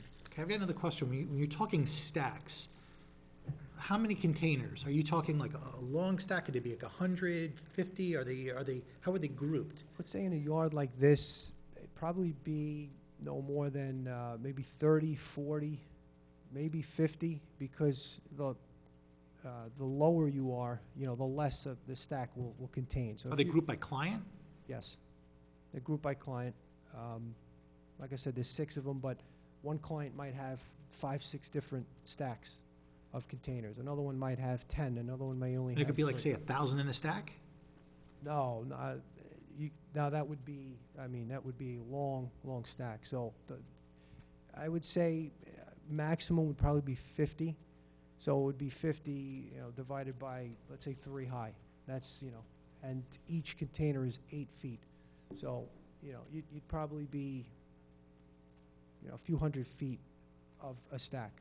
And we don't like to make them too long, just so we can have more variation. If you have more stacks, you could sort of just have just more variation so that you don't have one long stack. So we could make a few different small ones, create roadways and such. And what's the spacing in between the stacks? About 4 to 5 feet. Enough for a car? No, we definitely don't. We don't have any cars going between stacks. Okay. It's just enough just to be able to walk through and make lists of the rows the stacks that we establish. Is there going to be enough room to get that the forklift to go through to pull out the stacks? So it never goes in between the containers. It's always a side pick, as I refer to it. So on the containers, let's say a 40-foot wide container, the width, that's the side, the ends are the front and the back. So you can never pick from the ends. You always pick from the side. So there's no way to get a machine or anything in between. There's no way to pick from the sides. It's always from the front or the back. So again, it's always from the side. All right, let me ask this question. In Old Bridge, and I've seen what Old Bridge looks like, they're stacked quite high there, more than 3. Now, Yes. when you get up to a stack of 6, 7, or 8, that forklift is not going to be big enough to get the top one. Am I correct? Well, we have yards that we are able to stack. We have one yard that we can stack 7 high. As a matter of fact, in Perth Amboy, where we moved out of, we were 7 high. So we have the right type of machinery that can get to a 7 high stack. What kind of machinery? You're talking a crane? It's not a crane. It's just, it looks like a big forklift, but instead of, again, those blades, it's just a different type of piece to pick the containers from the top. So if you look at a forklift, for a container, you could pick from the fork pockets, usually at the bottom of the container. The type of machines for these shipping containers is to pick from the top. It's a safer, more efficient way of doing the picks. And the other thing, Mr. Chairman, just to highlight, is we're talking about going only 3 high here, so there's no worry about, the certainly getting up to 5, 6, or 7, or even 4, or as high as Old Bridge is. We're looking at this as very much a satellite yard to deal with some of the limited overflow that might occur from both Woodbridge and Old Bridge. And the other thing, Mr. Chairman, members of the board, our primary concern is the trailers. As I mentioned, or I believe Cameron mentioned, the stacking of the containers would be a bonus. All right. Our primary concern, again, are the trailers. And if we get the able to stack some trailers, our max would be three high. In talking about your trailers, are these strictly UPS trailers? So, like I was saying about the containers, it's a leasing company, same thing with the trailers. They lease to UPS. So our client is the leasing company that lease to UPS. And yes, it's all UPS business for those trailers, no one else. So it's strictly UPS? Yes. Are they logoed, the trailers, or are they just plain vanilla trailers? I call them like a customer marking. It won't say UPS because, again, UPS doesn't own them. They're just leasing. So it's a them. leasing company. Right, so the leasing company has their markings. If I recall, some do have some logos, but most of them, it's just a number, a unit number. How far is this going to be set back from the street? In other words, are the residents that live near there, are they going to be seeing these trailers every time they go home at night or during the day? And The trailers, no. actually, let me jump in there. Some of the more technical questions about site layout and whatnot, I'd actually like Mr. Hilary to get a shot at answering. So I don't want to cut you off and say we won't get No, there, because we'll we get to it will. later, that's But if maybe now's a good time to transition actually to Mr. Hilary's testimony, unless the board has any more strictly operational questions for Mr. Avella. I'm Go sorry. ahead, Sorry. go ahead. Will he be, sir, I'm sorry, sir. Will he be talking about the traffic also? Because there is, Yep. okay, well, I'll wait for that. Yep. I'll wait for that gentleman, or woman to come in, okay. Yep. We can revisit operational questions if we need. Certainly. Yep. Yep. I'd be happy to answer. I do have one more. Sure. I just want to get back to the security part of it. And I apologize if you already answered this. How many people are going to be manning this during the day? 4 to 5 people. 4 to 5 people, even Whoa, if it's an you went from overflow lot? 3 to 4, 4 to 5. What is it? Originally, you said 3 to 4, so 5? Yeah, I mean, I would say, I would say maximum 5, but it's typically from what my calculation, 3 to 4 people would do. It's probably even 1 too many, but just to play it safe, I would say upwards of 5, no more than that. Are there going to be occasions where, since this is an overflow lot, and you're not going to be needing it, are there going to be occasions where no one's going to be Yes, manning it? yes, definitely. Like on the weekends? So I'm just curious, because, I was a kid once, you've got open trailers. I mean, you could do a bunch of partying in these containers since they're not locked. So if somebody were to get hurt, there's no walkthrough to examine the containers, like you wouldn't find something until you needed to pull that particular container, right? I mean, one of those 4 or 5 people are, yard guys that go around, they take lists. I mean, I grew up, again, 20 years plus in the business. My father was a foreman in one of these yards, so I did every position that there was with the company, and one of them was the yard supervisor. So, you're just all over the yard. You're constantly looking for a client's, they may say, you brought in this number, you recorded it wrong. So now we send someone out to just scour the whole yard because they recorded it wrong, and they're looking at, unit with binoculars, they're looking up. In this case, at 3 high, you won't need binoculars, but, essentially, the daily operations just require you to be all over the yard. So if someone, God forbid, got hurt, I mean, you'd find them right away. I can't say that we've ever had anyone, and we have yards throughout the country. I mean, we're, again, Chicago, Houston, Savannah, Pennsylvania, a few others I'm not thinking of, but we've never had a situation where someone's broken in and partied in a container, because I'm not saying that it can't happen, but it's... How about vagrants? Excuse me? Vagrants, homeless, or anything like that? No, we never had it. I guess because we're operating the yard every day. So, you'd find someone right away and, and would, act accordingly and vacate them from the premises. But I can't say that we've never had it. I mean, to be honest, I'm not saying that it can't happen, but just never had a situation like that. Maybe it's between the fencing and the fact that it's dark, but again, it never happened. Have you had an opportunity to read our planner's report? Our planner's report? Have you had an opportunity to read this? Yes, we have, Mr. Chairman, and actually, if George can let us borrow his copy. I want to refer to page 5. Sure. 3/4 of the way down, under site design. And I'm going to read this, and I would like a response from you in reference this. The applicant has provided 2 plans showing trailer and container arrangements on the property. There appears to be virtually no room between the rows of containers and the rows of trailers. I'm sorry, Mr. Chairman, what's the date on this, this letter? 'Cause I'm seeing January 22nd on this copy. Is there a newer letter? February 22. Okay. I don't have a copy of that letter. I apologize.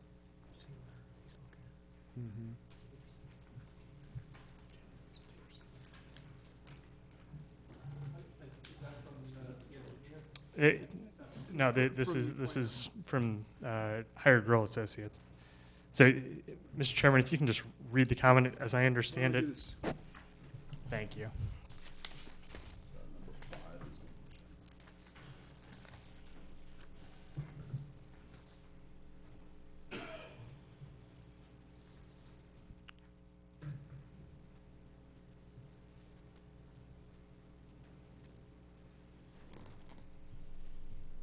So in reference to number 5, with room in between the rows, I'd mentioned that there's about 5 feet or so in between the containers.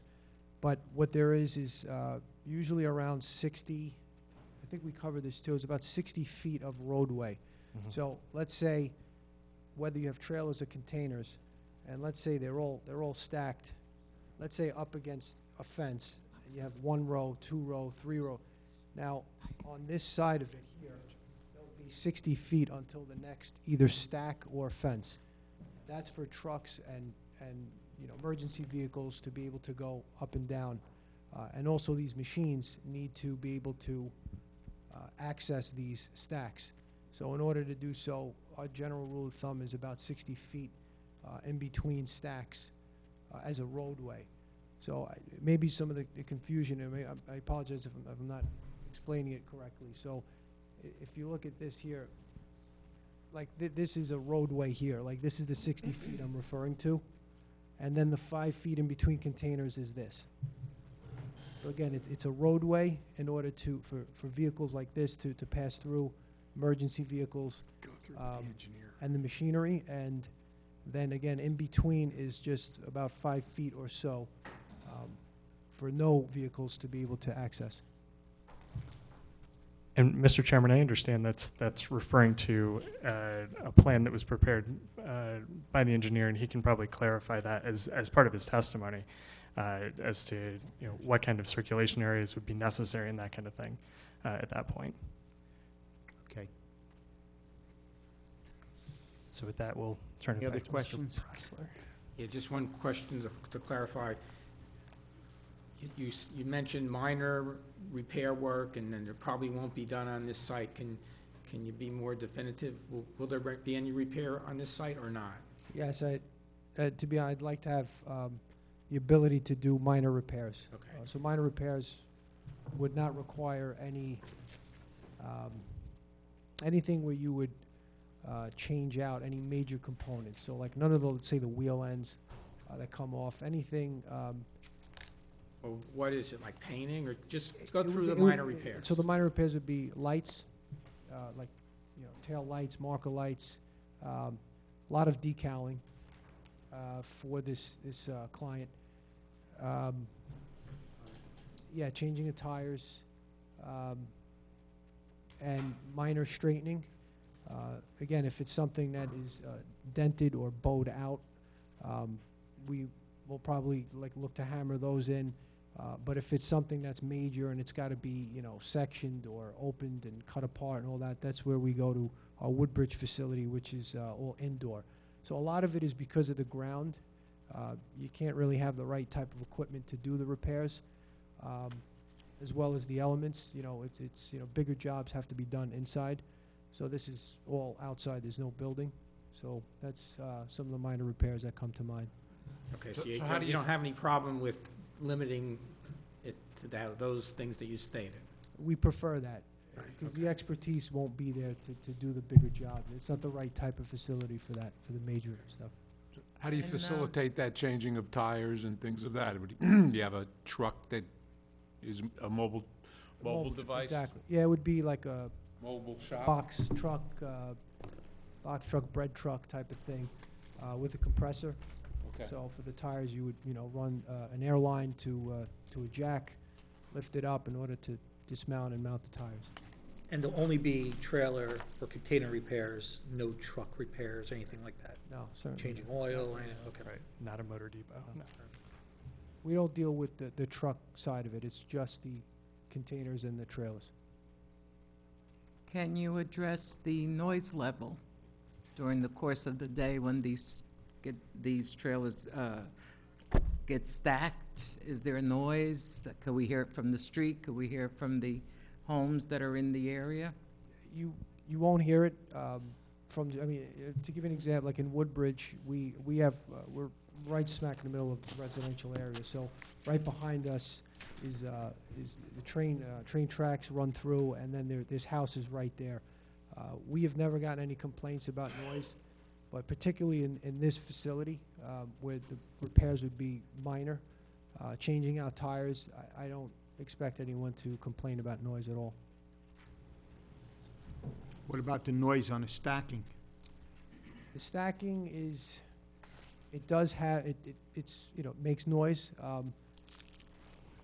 We haven't had any complaints. Let's say we're new to Old Bridge. We haven't had any complaints about noise. In Woodbridge, same thing, and we're in residential areas, so again, we haven't, it's not so loud that it's not like a piercing type of banging. I'm not going to say it's a silent operation, but it's not as noisy as one would think. I want to talk, and Mr. Pressler, I maybe need someone else to discuss this, but this particular site is on a turn. It's on like I would call an S-turn there. And I want to talk about the easements that are needed down in that area. I don't know if this gentleman is the one I want to talk to, or the engineer. Engineer. Okay, so I'll wait until that comes up and we'll discuss that. Okay. Okay, I have one more question. The containers, will they be seen from the road? At 3 High, it's not nearly as visible as what you see in Old Bridge. Yeah, that don't look too pretty when I pass by. I understand it, you know. One of the things I always say is, you know, it used to be big dirt piles. And maybe I'm biased to it because I grew up in it. You know, I used to stack the containers. I always it was sort of, again, maybe I'm biased to it, but there was always an art to it, and I liked the way it looked if they were stacked neat like that. I just always thought it was better to look at that than big dirt piles, but again, that's my biased opinion. But again, at 3 High, I don't suspect you're going to really see it from the street. Nothing like Old Bridge. And just to follow up on your question, ma'am, the engineer can talk more about the landscaping fill that's going in on the front of the site and what kind of visibility there will be, both on the corners that the chairman's referring to with that S-curve, but then also, you know, what kind of landscaping is being preserved on the front of the site to create that obstruction from any kind of view. The other question I have, you are going to lease this property, correct? Correct. How long is this lease for? Have you discussed that with the? 5 years, if I recall, with 2 5-year options. There is a proposal. The lease has not been executed yet, but there's a proposal on the table for 5 years with 2 options. And what are those options? 5 years additional. So we're talking a total of 15 years? That's great. Okay. Whose option? Yours or theirs? It's big. I- Not that I'm just curious, it doesn't, you know, Well, again- there is a difference. They can kick you out, right? I think we're still working that out. Okay. Just one thing I just want to reiterate is, if the containers, you know, again, we'd like to have the flexibility, but having the Old Bridge Yard and Woodbridge and another place in Elizabeth where we're pretty good with containers, I just wanted to have an opportunity, if, again, with the flexibility, if we needed some overflow. We come up with 2,400 because we just wanted to measure and see more or less how many containers could fit at max. Not to say there's going to be 2,400 containers, but the primary thing that our company needs is the ability to store the trailers, because we're out of room in our other yards. Had some other leases that expired, didn't renew, so It's the trailers that is the primary focus, and just the flexibility of containers, so. How many trailers are we thinking? Trailers could be, it's gonna be probably around, we figure around 800 to 850. And if the board wants to Trailers or put a containers? No, Trailers. Trailers. If the board wants to put a limitation on the amount of trailers stackable, we're amenable. Because I'm looking at Jay's report here, and it says total of 2,400 containers and 154 trailers. So you just said 154? 800 trailers. Right, so I think that's a worst-case scenario for if we were to stack it primarily with containers versus trailers. So, and Jay, correct me if I'm wrong, what that looks at is if you look at that demarcation line, it's putting only containers behind that at 3 high and then filling the front, right? I would defer to Okay. your engineer as to but I believe you're correct. Okay. The plan that I referenced in my report shows the containers, 2,400 and 150 of the trailers. There is a note on the plan saying if it was only trailers, it would be 909. Okay. So that's what the plan presented to the board calls for. Okay. So you're expecting more trailers than containers? It's what we prefer. We have to, it has to be that way for what we need. So it would be the trailers first, and then the containers as a backfill, let's say, for what's left. You have an idea of, like a guess, like what's the percentage you'll have to occupy the yard? Based on what's usable, I think it would be probably, just guesstimating, 75, 80% trailers, which is all 1 high, if you will, and the rest containers. So if it was gonna be all trailers, and your figure is 909, what you're saying is that these trailers, these 909, if you're at full capacity, would be stored on that property almost 10 months of the year. They Yes. would just be there. Exactly. And it's only the 2 months that the 900 of them would be out of there. Yes, they go out, yep. It's just that trade. The shipping containers are different. And the 909 would be UPS trailers, that's your, One client. Again, one client. UPS is the main end user, if you will. It's the least, the company is called Milestone. That's our client. So they're the ones that pay us to store and do the transactions in and out for them. They lease it to UPS. Correct me if I'm wrong, though, it's 4 months, right? 2 prior to the holiday, November, December, then January, February for the returns. So it starts like first That's 4 first months. week or so of November. Right. And they come back toward the end of January and trickle into February. Okay. So in June or July, there'd be no movement. Is nothing. Once the It's a trailers ghost are there, town. that's it. Yeah. Again, Unless you have just- containers. What's that? Unless you have containers. Let's have containers which, similar in that once they're in, they're most likely going to sit. The only major, let's say, exodus of the containers would be in the case of like a Superstorm Sandy or Harvey, where the containers are just getting depleted out of all these types of yards. So you're saying that the trailers are like the containers, where the containers aren't gonna move, they only move a couple times a year? In this case, because where they're moving in and out the containers is in the Old Bridge and Woodbridge yard. That's where we're facilitating the full menu of things that we do for the client, which is the estimating, the minor repairs, the major repairs, and there's more ins and outs. But again, this yard is more of a satellite yard. It's just an overflow. In other words, these containers would already be estimated, already be repaired. It's just the containers that are sitting in Old Bridge. We run out of room, and maybe we need to bring, shift 30 or 40 over to a yard like this. Once they get there, there's nothing to do but bring them in and stack them, because we facilitated our whole process for the client at the Old Bridge or Woodbridge yard. So as you make room in these other yards, do you bring them back, or you just leave them there until needed? That would be costly, because that's all on us. All right. The client won't pay us. They'll say, it's your problem, you're out of rooms, that's the agreement. Years ago, we go on a turnpike, we go up to Linden, Jersey City, wherever, we would see these containers all over the place. It's just something new in this particular area, to find them like we find them in Woodbridge and over in Old Bridge and now here. Can you tell me what has caused these containers to come south from up there? There's no more room up there, or? It's two things. One is capacity, yes, it's room. Newark has become, real estate-wise, just untouchable, because if you can find space, you'd pay, astronomical numbers. So space is one thing, and then just an oversaturation of these containers. China just created the ability to build containers at such a cheap cost that our clients, instead of repairing a container and paying, let's say, $1,000 to do all kinds of major repairs, they'd rather just not repair it and just buy new from the factory in China. Because in China, what they'll do is they'll buy it new, and they'll do like what we consider call like a one-way ship. So they'll buy them new out of the factory, they'll load the container up, and they'll get like an import out of it. And then they end up with a new container with, that just had one ship. So, so you have all these older containers that are piling up, and then you got all these new ones coming in.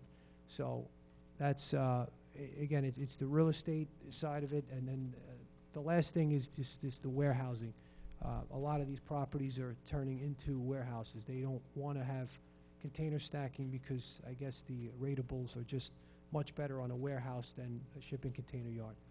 So it's a combination of all those things, and we're struggling with that. We're trying to find a home. I mean, all the goods we consume come out of these containers, so people understandably don't want to see them, but it's just part of, how we live. I mean, the goods, I think it's 90% of our goods are consumed, and they're all transported, import-export-wise, through these shipping containers. So they need a home, and we look for properties that are just not being used, and maybe there's not a good use for them, and we hope that someone will say, okay, we'll deal with the containers. But I understand it. I mean, to see it in these types of areas is something new, but I think you're going to see more of that. It's happening on the West Coast in California. They're starting to migrate away from the ports because there's just no land. So you're starting to see them in more like rural areas, and it's understandably a concern because people look at it and say, I don't know what's in it. But again, from my standpoint, it's a safe, it's an empty container, so we know there's nothing inside of it that could cause any harm. Thank you. I'm just curious, what does a container cost? A brand new container is about $2,000, $2,100. A used container is maybe $1,000, $1,200. So again, if you get into a repair, that's a major repair, and you're going to spend $1,200? They get brand new for another $800. So what do you do if there's a damaged container, client doesn't want it, they want to buy a new one, you scrap it? Well, what they'll do is they'll come to someone like us and say, we'd like to convert it. So we have a whole other client base that'll do restaurants, pop-up shops, offices out of these containers. That's a whole different line of business that we do in Woodbridge. So let's say in Old Bridge or this particular yard, they'd say, I want to scrap the container. So we'd say, okay, we'll buy it, bring it to Woodbridge, and then turn it into, again, a restaurant. We've done bagel shops. We just did one for a Sunrise Diner Cafe. I've seen homes built out of them. That's one thing that we're actually doing as well. Any other questions? Yes, I have another question. You were storing these containers in Perth Amboy. You no longer store there? Yeah, the Amazon effect. Again, they came in, we'd rather have a warehouse here instead of you guys. So we had a 20-year run. It was great. It was, sort of away from everyone. They don't have any other property in Perth Amboy? We tried. And again, anywhere where there was potential, they just want to put warehouses there. We tried. I mean, this has been a struggle for the last few years, just trying to find a home for these things. Okay. Mr. Thank Chairman, you. just clarify a couple of operational issues. So you were indicating with the trailers, at the end of the season, they come in like basically over 2 months, January, February, they load in, they sit there, and then they go out in November. And when they go out in November, is it the same about 2-month time frame? They kind of dribble out of there, or is it more compressed? A little more, maybe like a month to a month and a half. So then as opposed to about 15 coming in a day, you'd have about 30 leaving a day because it's more compressed time frame? Yeah, and every year is different. Sure. Some years that it goes further, and some years it condenses into like a month and a half or so. Right, and then with the containers, the chassis and the flatbeds, you don't store those on site. They drop the container in the flatbed, or the chassis leaves the premises? The trucker owns their flatbed and chassis, yes. Okay, and then the repairs you do you do any painting repairs? Painting, the extent of the painting is, let's say, a set of unit numbers that they may want to change. So we'll just kind of mask and tape around the number. It's about, maybe. Sure. So you don't like repainting an entire container from blue to red or something like that? Definitely not. Okay, and then as far as the, you were indicating some equipment and vehicles you have on site. You were mentioning the box truck to repair and replace tires. The forklifts that you have, how many forklifts do you anticipate for this site? So if we were granted the ability to stack containers, it would be one. And yeah, that's about the extent. It would be that, the mobile trucks, as we refer to it, box trucks. And then what other kind of equipment would you have on site? So we talked about forklifts, and we've talked about the truck for repairing tires. What other basic vehicles, equipment do you have on? Basically like a pickup truck. Okay. And then do you have any? It would be another piece of equipment is we call it like a yard spotter. So that would be, you'll see them in like these UPS and those warehouse type yards. It's like a mini. Semi. Yeah, exactly. To move the trailers. Just to move the trailers around. And you would have one of those? Yes, correct. Okay. And then how about repairs for any of those vehicles? Do you guys do your own on-site maintenance, changing oil for the pick truck or the forklift, or how do you handle the maintenance? We would take them off. I mean, we have so many of those types of vehicles that we have our own flatbeds that we transport around. It's mostly that's indoor type work, so we would take it to Woodbridge, where we have all our diesel mechanics. So this place wouldn't have the type of mechanics to do those type of repairs. Okay. Thank you for clarifying. No problem. Any other further questions? Or you want to call your next witness? We'll hand it back to Mr. Pressler. Thank you for your time. Thank you. Oscar.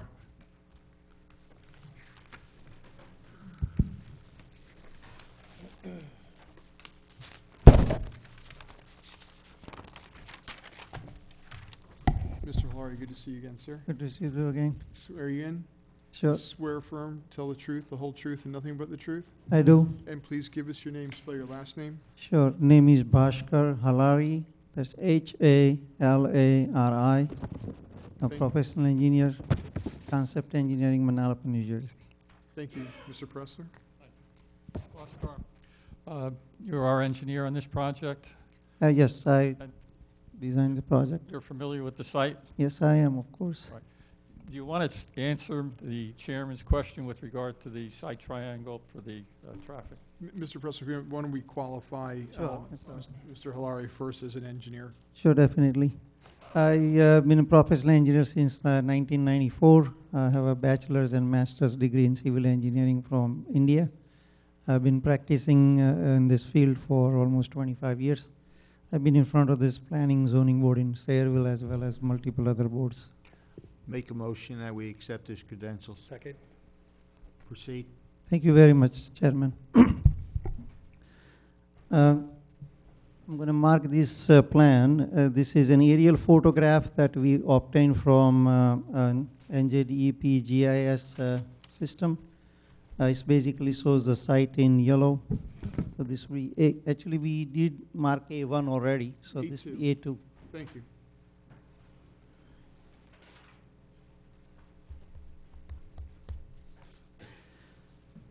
Then, as I said, this is an aerial photograph. The site is shown in yellow in the center of the property.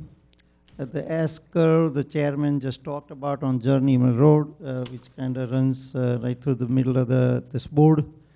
The Hardle Lane and Journey Mill intersection is about 2,000 feet north of the subject site. As you can see on this aerial picture, first, like front 1/3 of the site, you see some remains of the buildings and whatnot, which used to be an older industry located on this property many years ago. There is no building existing anymore, but you have foundations and concrete slabs.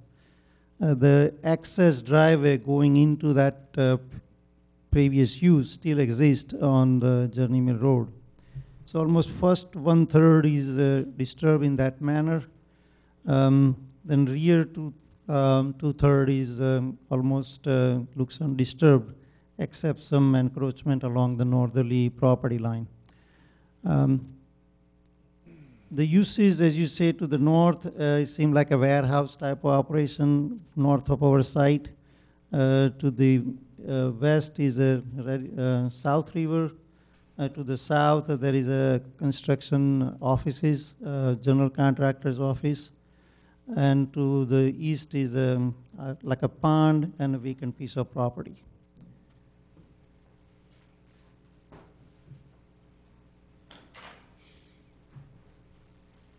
The exhibit A3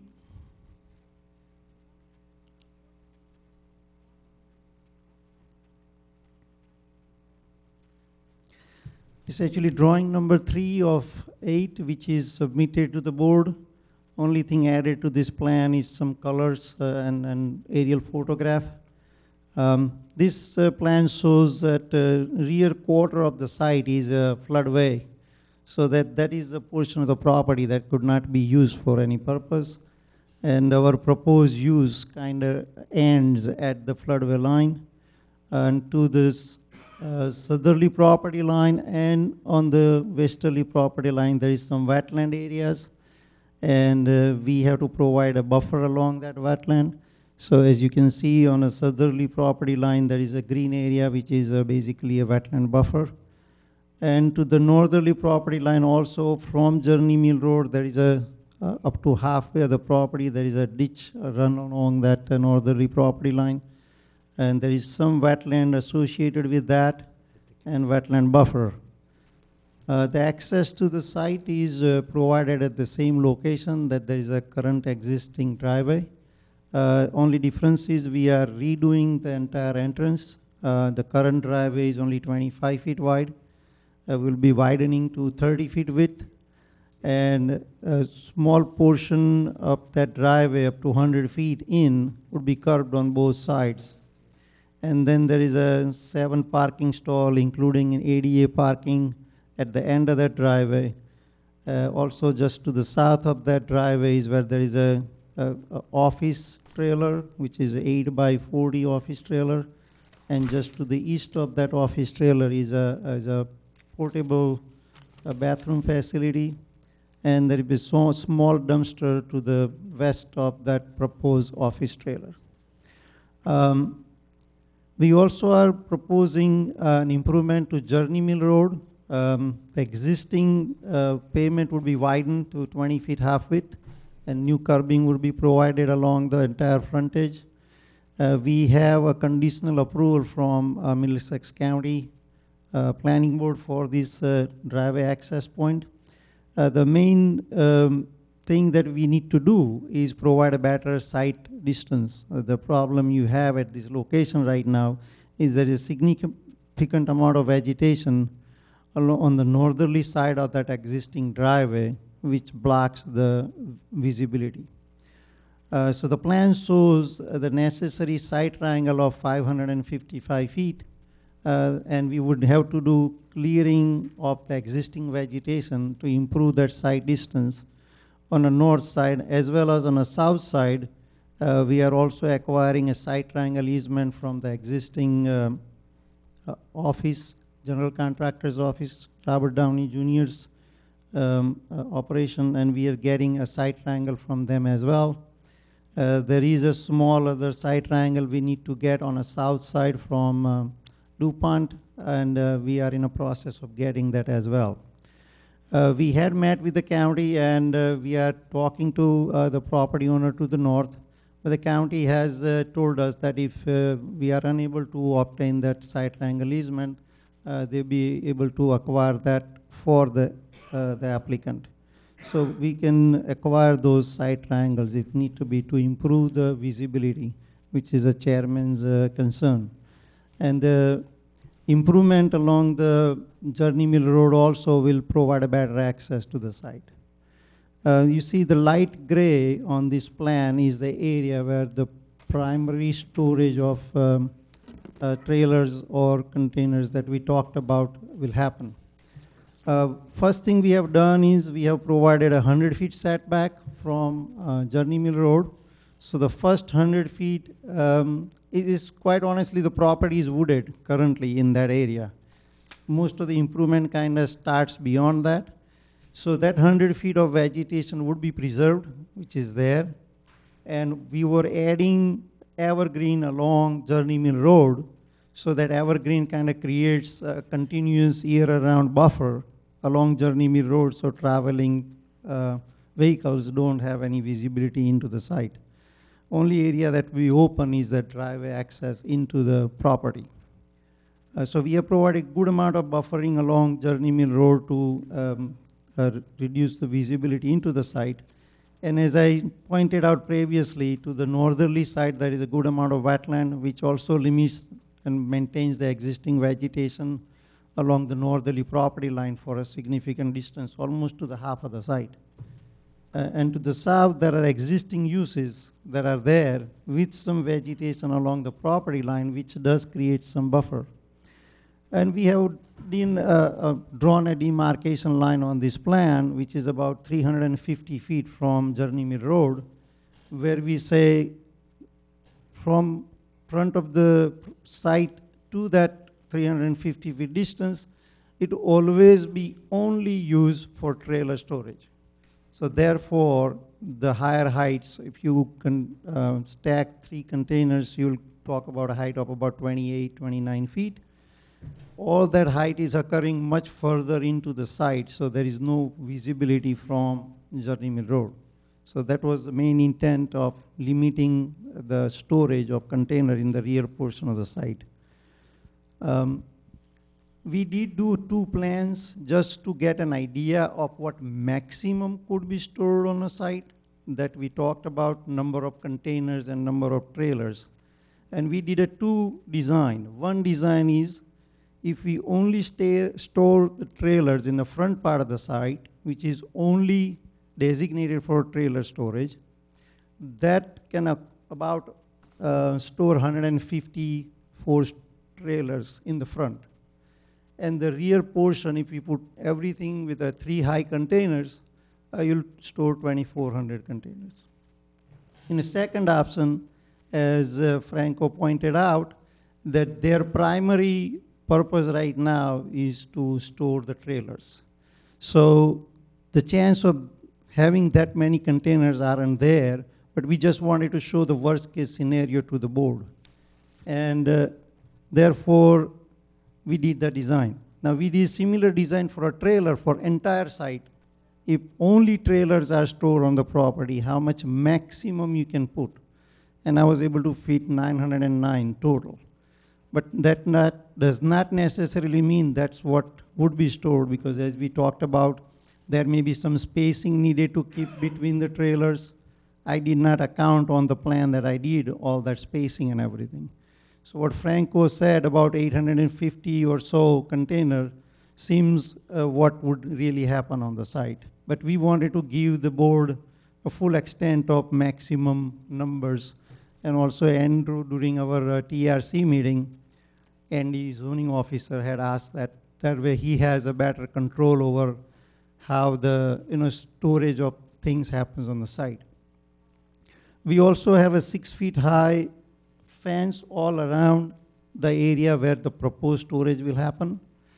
We can go to 8 feet high, but I think the zoning allows us 6 feet. So if we have to go to 8 feet, maybe we need a variance. So if the board prefers to have a 8 feet high, we don't have any problem, but we did not ask for that variance. But we can ask for that variance and provide 8 feet high fence. And there would be gate, as Franco pointed out, in the entrance driveway in the front of the site.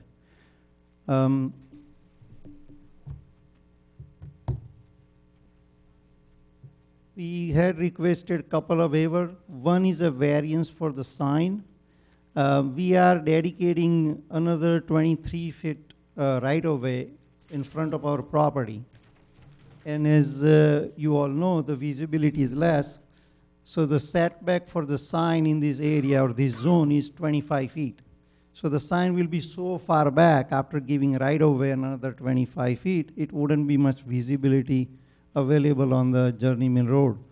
So what we have asked is a variance for the setback of the sign to be 5 feet, which is still going to be almost 25, 30 feet from the Journey Mill Road itself, because we have so much right-of-way dedicated. So we have asked for that variance. That sign is not shown on the plan that we filed to the board, but we did notice for that variance because we did discuss at a TRC meeting that we would be asking for that variance. So the notices we sent out for the application did specify that variance. And we had asked for a design waiver for a loading zone because this particular use doesn't require any loading zone. And we have not provided any sidewalk in our frontage of Journey Mill Road. And the primary reason is, as you can see on this aerial photograph, there is no sidewalk on either side of our site or north or south that connects to any existing sidewalk. And this is a very low pedestrian use location. So therefore, we have requested those two waivers.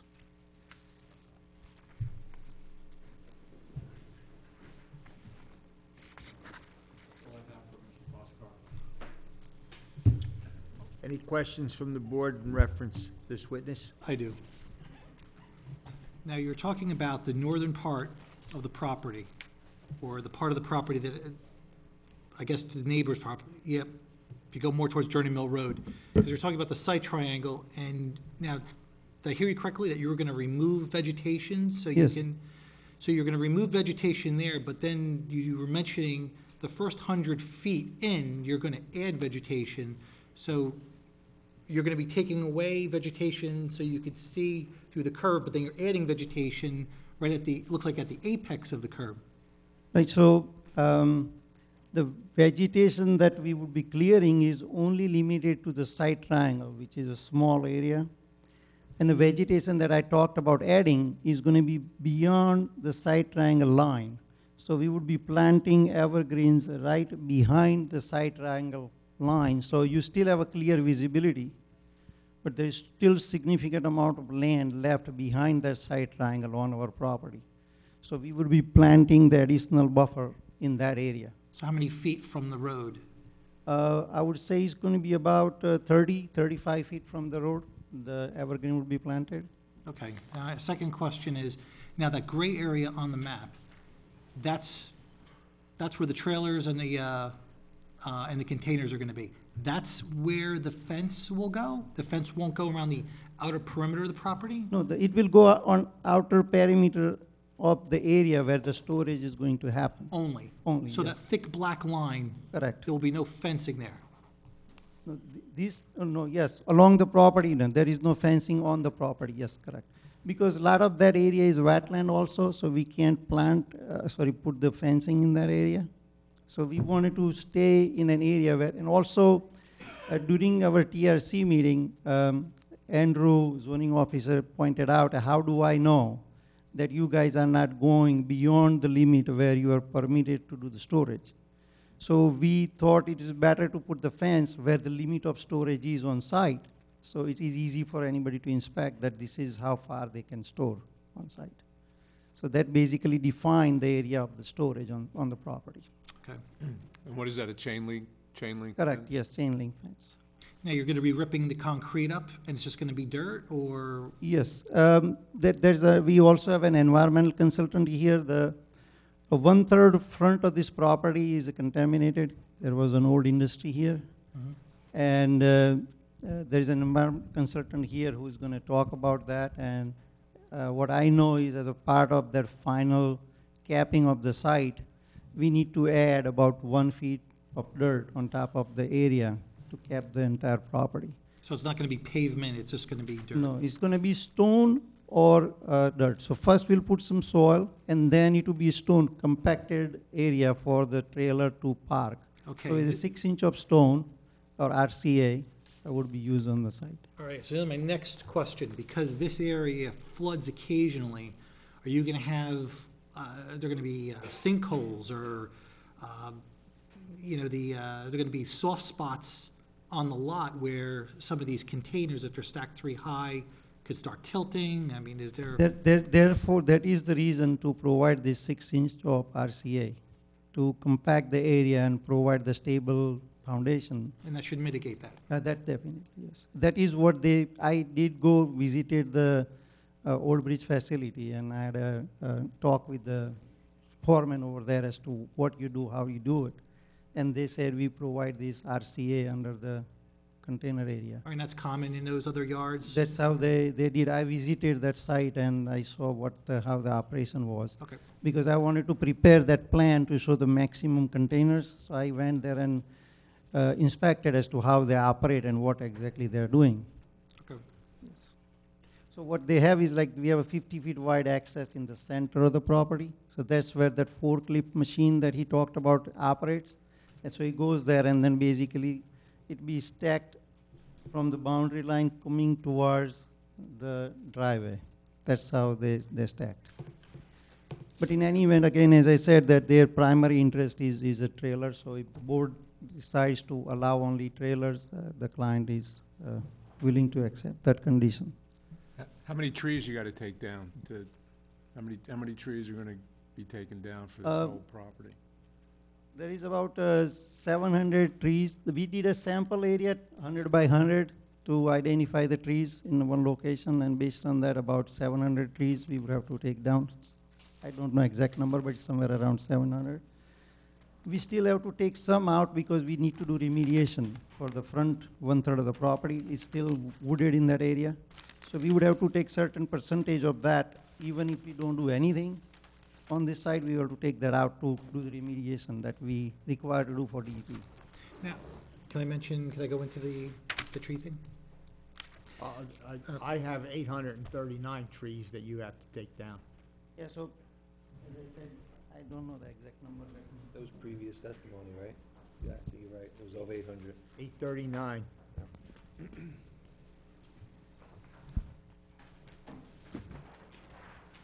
What I have is 1,950 trees on site, and you have to clear out 839.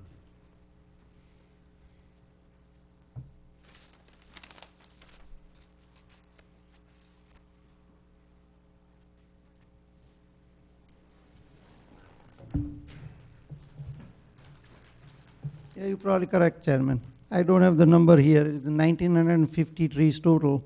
We're taking out 43% of that, so that correct. probably comes out to that number. Yep, Yes. 839 trees. Correct. And as I said, about acre and a half to 2 acre of that total clearing on a site of wooded area is about 5.6 acres. The whole property has a 13.16 acre of wooded area.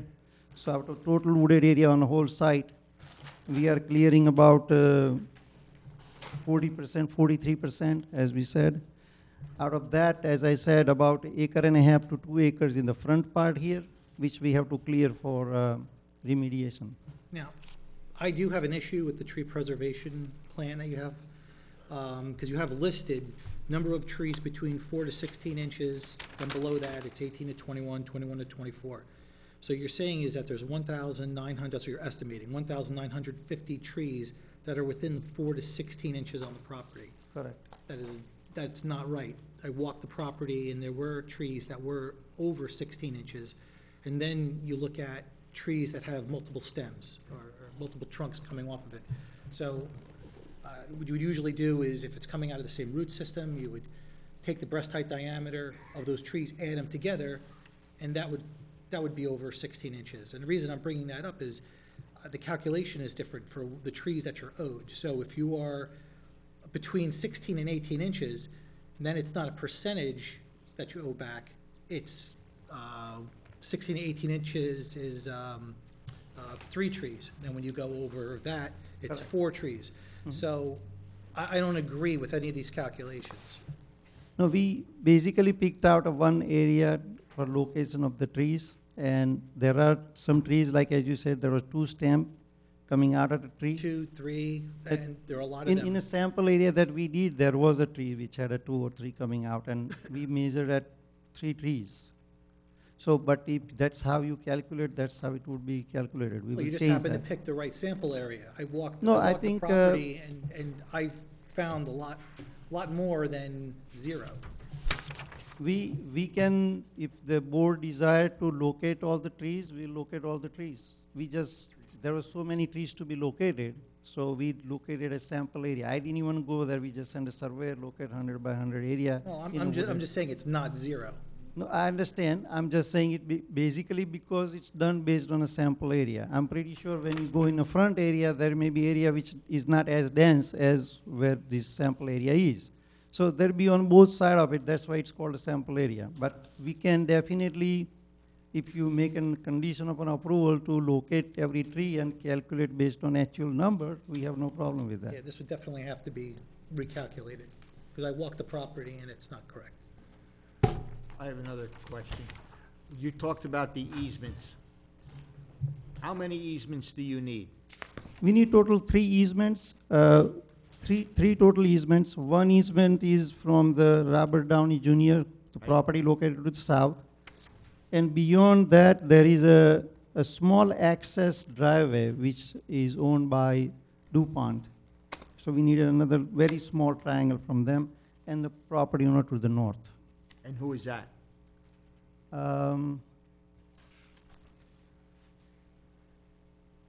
don't know the name, I don't remember the name, but it's a P&D Rossler? Rosslers. Okay, Rossler. Now, you haven't even started the application process to get those easements, am I correct?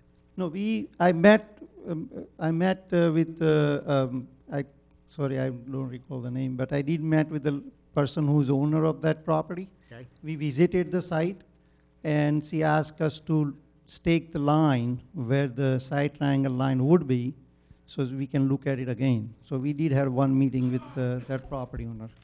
To the south, with the Downey Jr., if I'm not mistaken, do we already have that side triangle? So we already acquired the side triangle to the south, and only one that we have to still work on is DuPont. How long will it take you from tonight to get those easements completed, the ones that you still need? Approximately. How long? Probably 30 days. 30 days? I've been in touch with DuPont. And I wrote the letter to Mr. Drosner, and I enclosed a copy. Enclosed a copy of the plan for her review. She met with me at my office maybe a month or 2 ago. She's She wanted present to here. meet. She's present here right now, but I did meet with her sometime in December. Okay. Any other questions of anyone from the board? Okay. Mr. Chairman, I had a report that had a number of engineering issues. I don't know if you plan on addressing those? Yes. Is that a new report? Today's new report?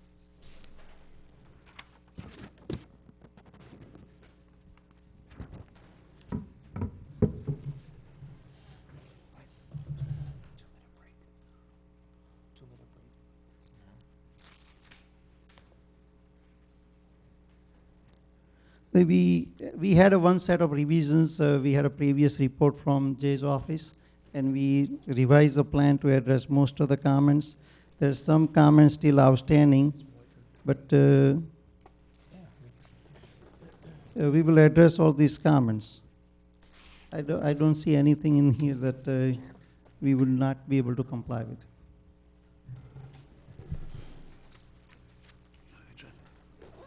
Any other questions? Mr. Chairman.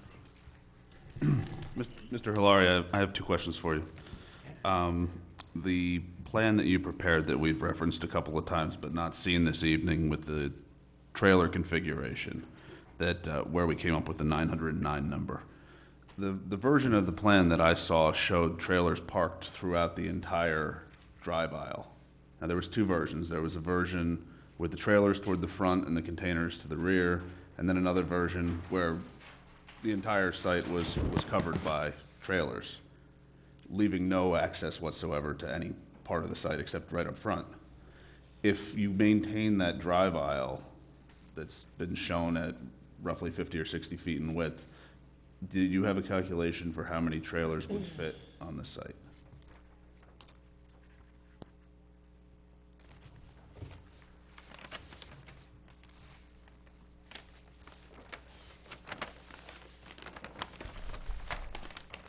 About 120 trailer would be less, so you will be about 780, around that number.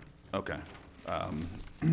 So I think it's important to figure out exactly what the capacity is here, because the operator indicated about 850 trailers was what he was hoping to get on the site, so just want to make sure that we're...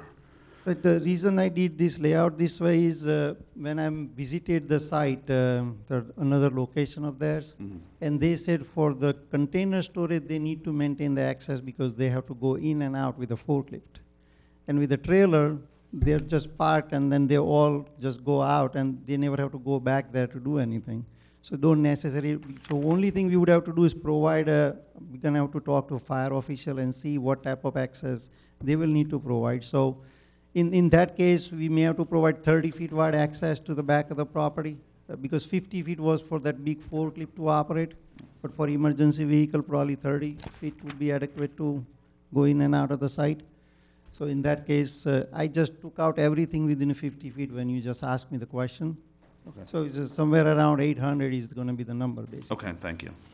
Mr. Chairman, that was one of the comments in my report. I suggested that the borough fire official look at the layout of the site and determine the appropriate access aisles, whether there needs to be more spacing between the trailers, whether there should be an access aisle if you've got all trailers. So I think you agreed to that. That would be a condition that we have to get a sign off on the layout that's on the plans that are approved by the board. Right, that is why I said we have to run it by the fire official because I saw that. So I understand we need to run it by them.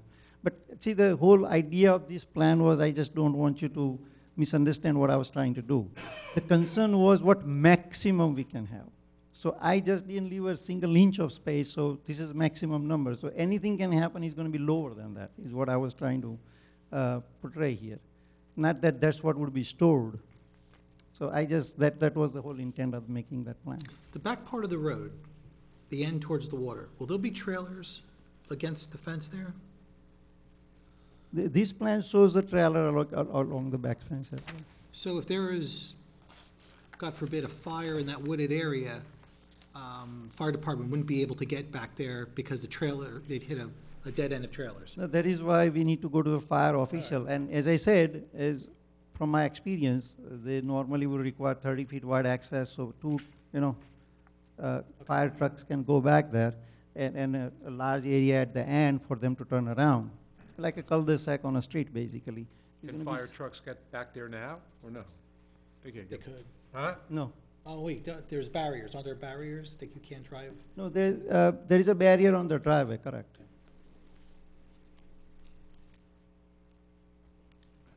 Any other questions? The only other one I had quickly, you mentioned that you were proposing a dumpster, but that's not shown on the plans at this point, correct? No. Okay, so that'll be included with the appropriate enclosure. I think because this was kind of traffic oriented, it looks like it's probably 35 trailers a day, like if you get to this maximum of 800 when it comes crunch time. Do you kind of schedule them, or could these guys all come in, these folks come in all willy-nilly at one time a day, and then you got trailers backed up out on Journey Mill and Ernston Road or over by Bordentown? Or is there a flow to it that kind of enables trailers to come in, get what they need to get out, another one comes in? Yeah, we would schedule. Trailers parked on the highway, on Journey Mill, waiting to get in to get their trailer? No, or we truck? we schedule it. We won't book trucks that come in where that happens. Okay. Because most of the trucks that come in to pick up are paid by the hour. So if they're waiting, then we start getting the invoices for the Okay. wait time, so we schedule it accordingly. All right, so there's a flow through the day. Always, yes. So when you do the scheduling, are there like five will leave, five trucks will get there at one time, hook up and leave, or is? Well, we'll tell our client to tell the dispatcher is, we need no more than, let's say 20 or 30 moves for that day. So they'll schedule that accordingly. And it's sort of almost like a coordinated effort. The guys know, they put on, one trucking company might put on 5 trucks, the other one may put on 10 trucks, and then they know they can do 2 turns each, that kind of thing. So it's all sort of figured out ahead of time. All right, so when they get to the yard, is it, like, what's the group? I mean, how long does it take to hook up a truck? It's And then you like have a- one on standby or 2 on standby? I'm So just curious, so to, let's like, say what on- the movement is. Sure, so on the trailers, they're all, truck comes in, they check in at that 8x40 check-in booth there. And someone will just point out to, okay, you pick from this side. A trucker comes in, the whole transaction is maybe 7 to 10 minutes. That includes the paperwork, because for him to go, he just backs into the thing, hooks up, pulls back up. We give him a receipt, we open the trailer or the container, make sure that there's definitely nothing inside, and then off he goes. It's usually about 10 minutes. All right, and then, like, do you have the next one ready to go? Like, when you said Yeah. So it's he- scheduled, so like, is it like 10 an hour or 5 an hour? It could be upwards of 10 an hour, maybe more. I think it's more than that. But Well, then you again- could be over 30 for the average for the day. But yeah, but it would be staggered. Again, that trucker, his time is money, so they're not gonna send them and batch them in. They're gonna send, a couple of truckers at a time, and that same trucker may do two turns or 3 turns, all depending on where he's going. So they figure out based on his mileage, because that same trucker is gonna do a few turns. So it's not like, let's say we're booking 30 to go out in one day. They're not gonna send 30 truckers. They might send, X amount of truckers to do 3 or 4 turns each. Okay. Thank you. Welcome. Okay. What I want to do, Mr. Pressler, is I just want to call a 5-minute recess here, and we'll be back in 5 minutes. And, Mr. Chairman, I'd like to go over Mr. Cornell's report Yes. when we come back with. Yes. Thank you. Okay, 5-minute recess.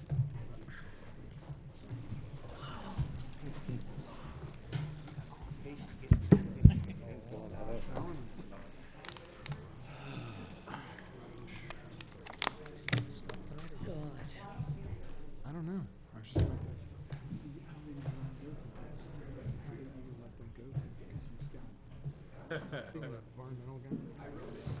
Oh, really?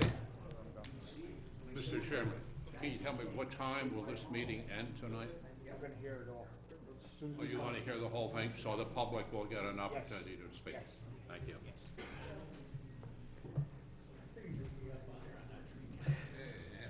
That's your daughter. Saw her this weekend. I went up there down there. Yeah. Nice to see her. She was getting a little upset. Oh, really? Yeah, she wanted to see us. She starts talking about the dog. The dog. Oh. She'll be home for the summer. Yeah, May 6th, actually, it's early. Yeah. At least the first semester you get that Thanksgiving break. You get Parents' Weekend, Thanksgiving, and Christmas, Dropped her off January 6th. That was it. We wouldn't really see her again until May if we still up her. Yeah. Spring break, she's on Florida. Oh, did she go? She wants to go. She's making plans. Where at? Yeah, I don't know. She has several places. She wanted to go South Beach. It's gonna be like you. Don't you love it? Don't you love it? Yeah. Cha-ching, cha-ching. I hear you.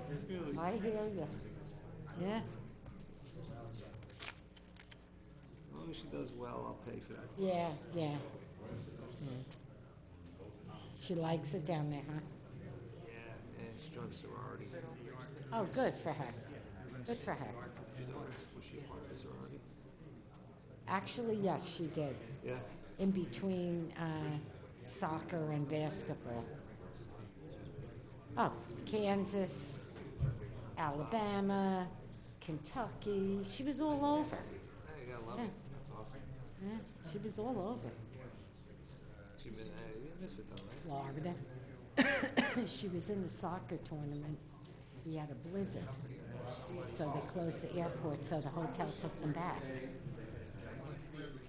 And she calls me. She's like, I can't believe this. We're not coming home. I said, you're in Disney World. I don't want to hear it. Yeah. So then she comes home and she goes, oh, great. She goes, where's my car? I said, you see that pile of snow? I have no place else to put it. Dig it out. And her coach, the soccer coach, when their plane wound up being the only plane that came in after like 2 or 3 days. And the coach is, I'm walking away from the gate with her, and she says, oh, wait a minute. So I said, you know, what's the matter? So she says, how many times has she been at Disney World? So I said, oh my God, 40, 50. I said, I used to take her twice a year. She said, she's like a tour guide. I said, she better be like a tour guide. Money, oh yeah. Oh yeah, we used to go there all the time. Yeah. Well, the containers are the real pain in the ass because they're gonna. Worked 3 jobs, but I went to Disney. It has water in it. Yeah, he filled it. He filled it. Want something? Want anything? No, thanks. And they're only gonna pull them out on 2 months, November. Just a compromise. That might work. If we're interested in.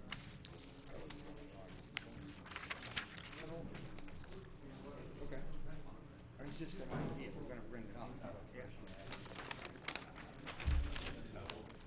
Go ahead.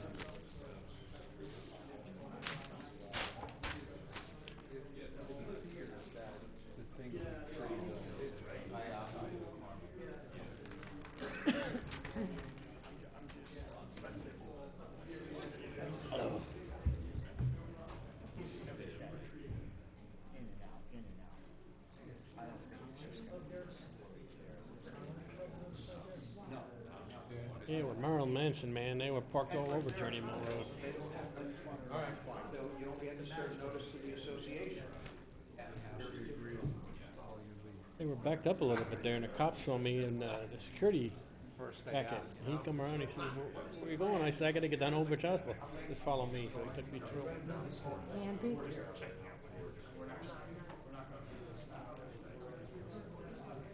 I don't know how they got that many people into the building.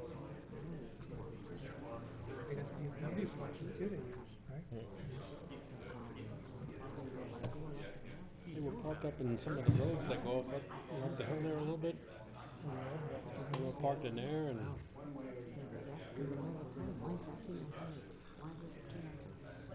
they got a good parking operation with the 2 parking lots that that they work with. The parking guards. That's a good operation they have there. They weren't notified. I don't think so, because they're not on the list. They're notified through informally. Years ago. I heard that the RCA file.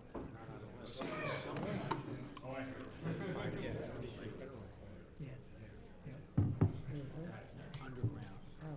Temple's been quiet. I should say they serve. The attorney was supposed to call their attorney to set up a meeting just to go over. Did you see what's going on? Or? Oh, Who didn't get served with it? With the notice? 1, 2, 3, 4, 5, 6, 7, 8, 8, including the borough.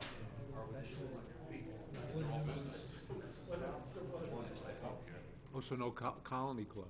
No, it wasn't, not that close. Is this new Wawa sort of like the replacement for the one that was down on Bordentown Avenue in Keysburg? There were times, There's people in College Club. Quick check? Well, that was gonna be a quick check. No, that's still approved. It's still approved, yeah. Yeah. Because I don't see any movement in there at all. Yeah, they haven't done anything to address the condition. Ah. Yeah, I don't know. when it was something of One is not gonna go because of the other now. And you know what? You make better decisions when you get input from the neighbors. 'Cause that's become a tough intersection. She's quick, yeah, Yeah. yeah, Bordentown, yeah.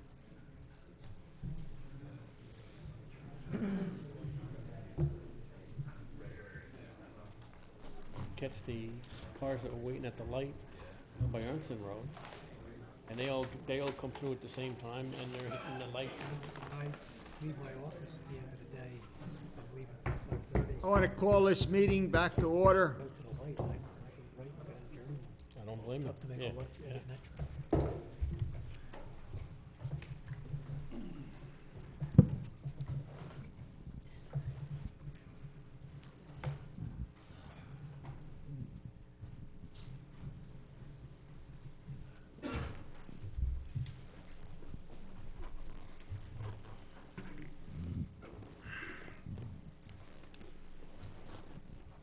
Waiting for one, the attorney. Naturally. You guys. Usually it's the judge.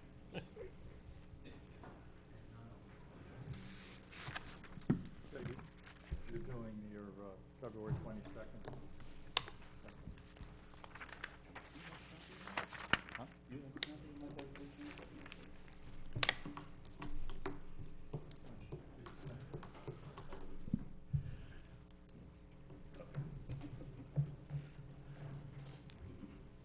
I'm gonna send it to Cameron just for his. Okay, the meeting is back in session. Roll call.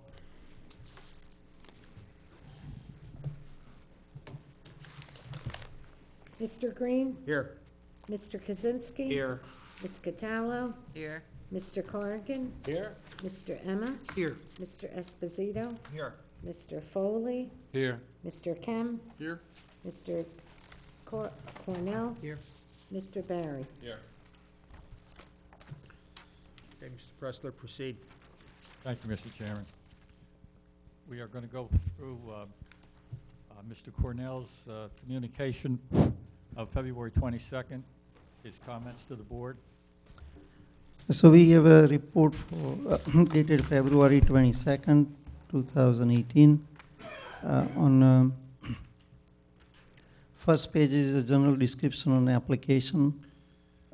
On a second page, there is a technical review comments. And on section A, site grading and general comments. First item talks about all the agency approvals that we would need to get, and we agree we will need to get those approvals.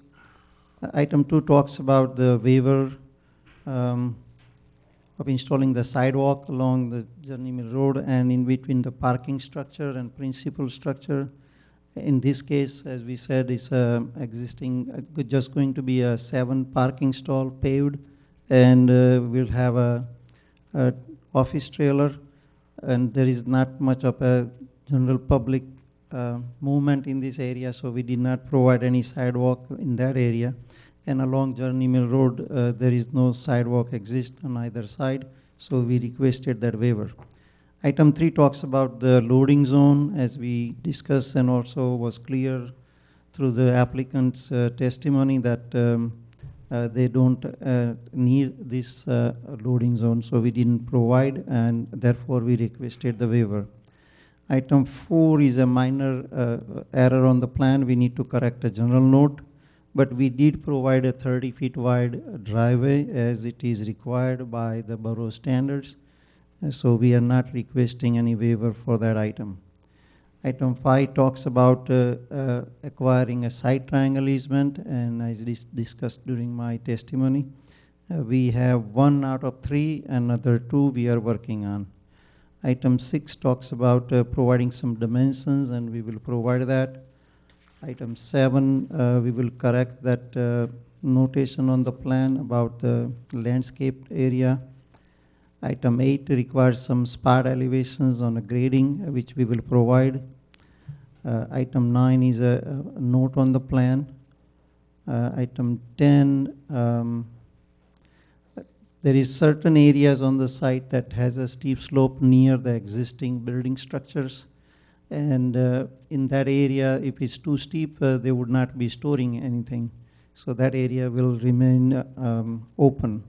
And I will identify those areas on the plan as item 10 requires. And item 11 talks about going to the fire bureau to maintain a safe access, which, as we said, we will go to them and see what they require, and we will provide necessary access to satisfy the requirement. Item B is for sanitary sewer.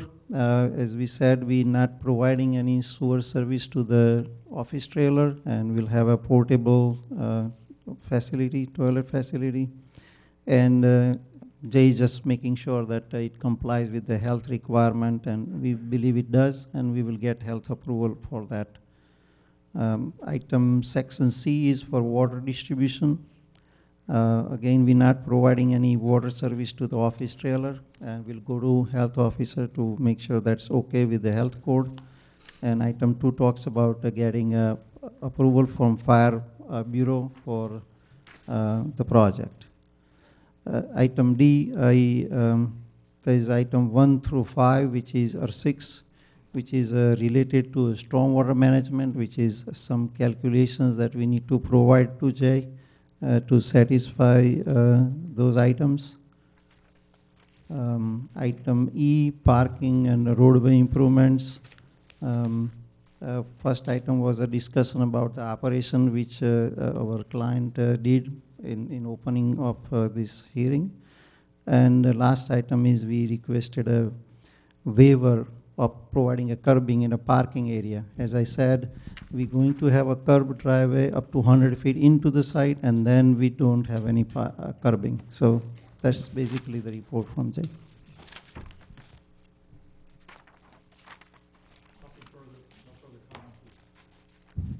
No further comments to the report.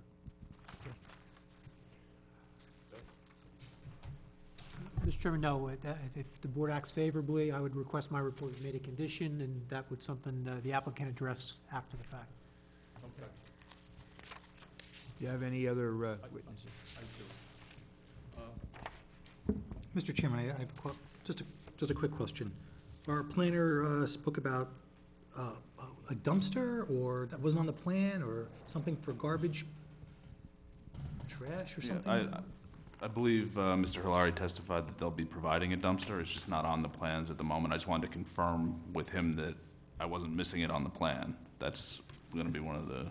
Yeah, and just for the board's information, Mr. Hilary did provide me with a plan that showed a dumpster, because I had raised that question. He did send me something. I guess he didn't send it to the planner, but... What are usually when do they plan on picking that up? Trash removal or dumpster removal?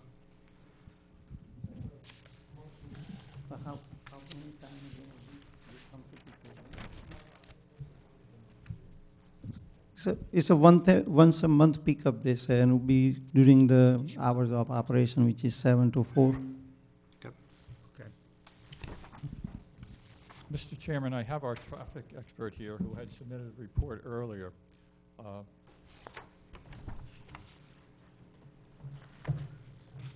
Scott Kennel, who is here. If the board has any questions that I'd like him to address with regard to the report.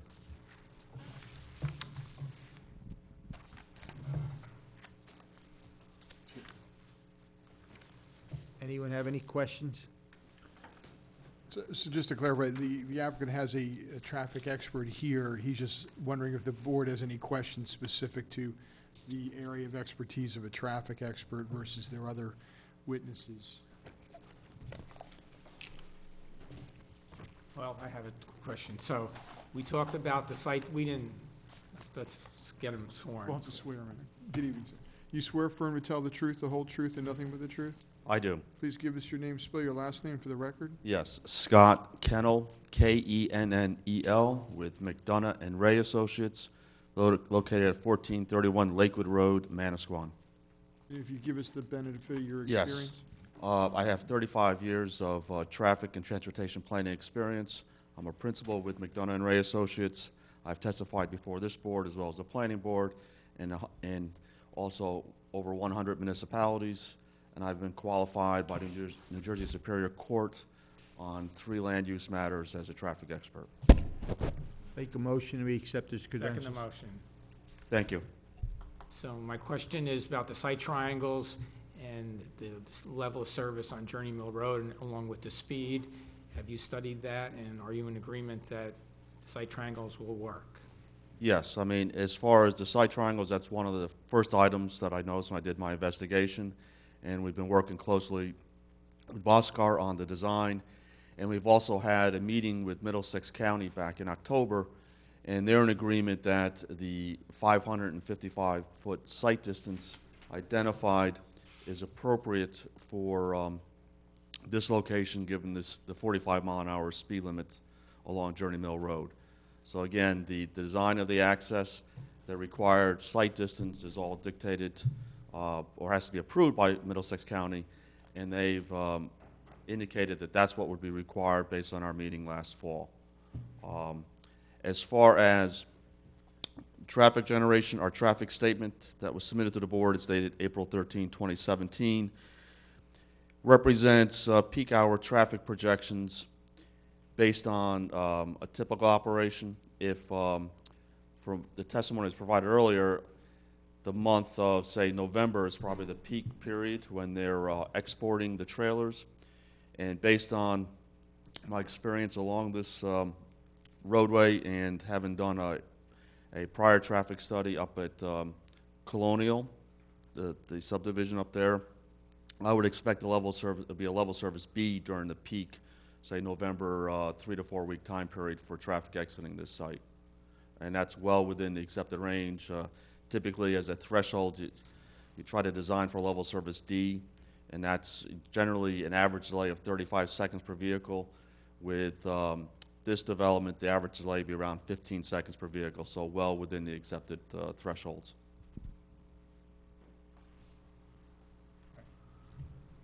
Any other questions?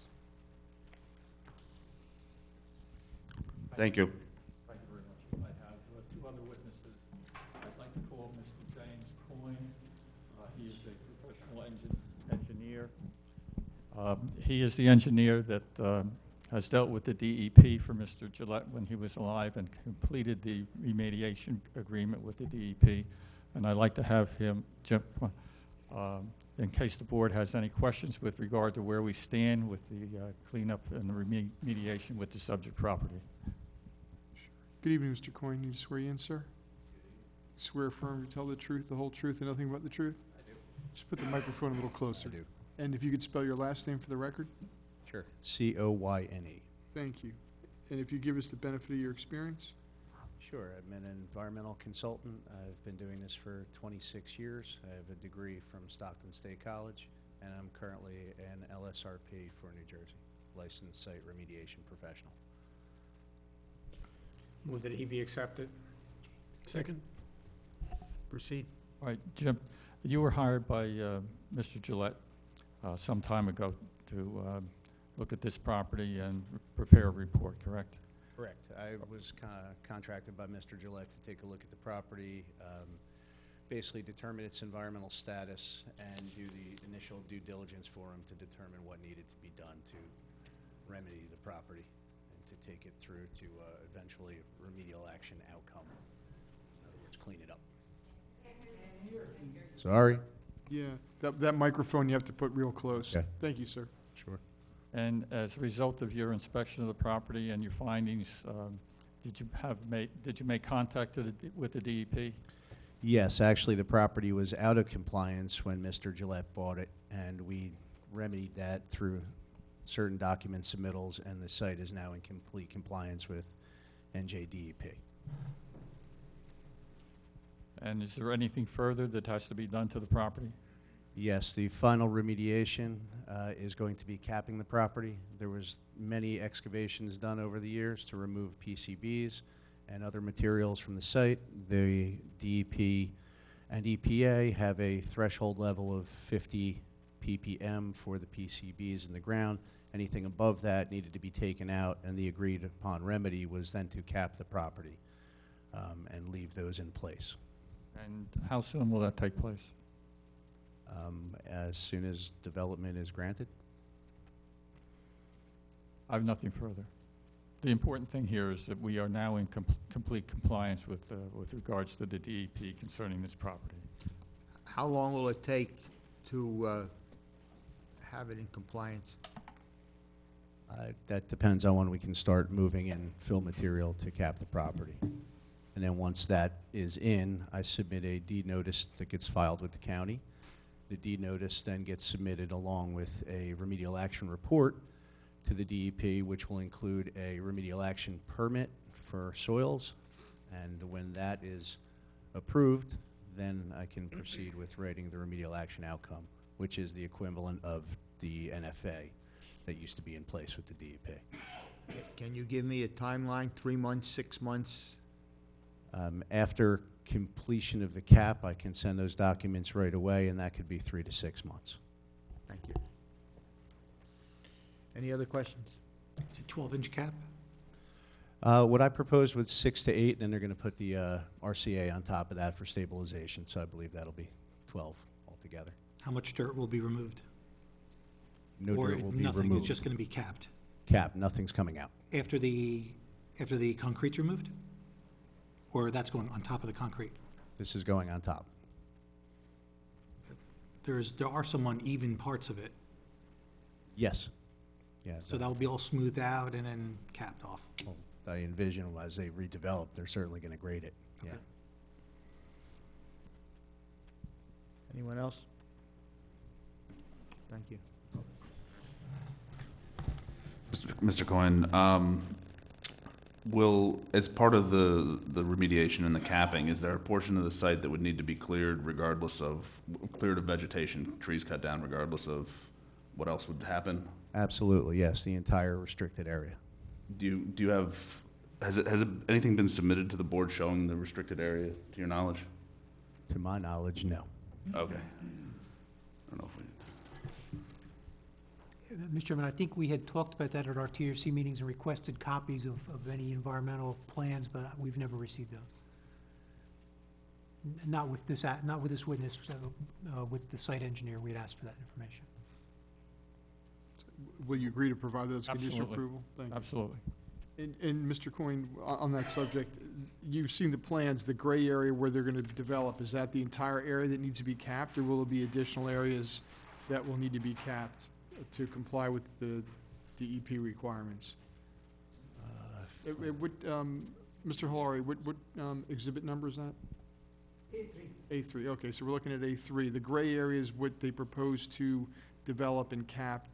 Are there additional areas that need to be capped on that property?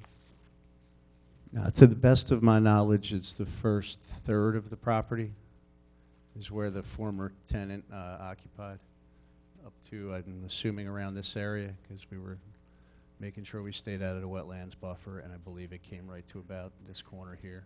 Okay. So around that 1/3. And just in the gray area, none of that green area would need to be capped? No. Okay. No. Thank you for clarifying. Call Mr. Chadwick, our planner. I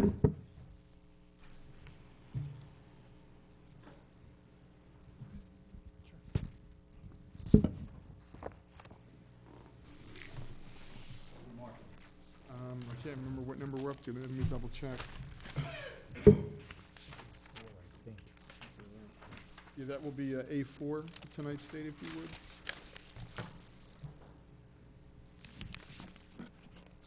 Mr. Chadwick, need to swear you in, sir? You swear affirm to tell the truth, the whole truth, and nothing but the truth? I do. Thank you, and please give us the benefit of your experience. I've appeared before this board previously and qualified as a Mr. Chairman, I licensed move that professional Mr. planner. Chadwick be approved as a planner. Second? See. I know it's getting late, I'll get into it.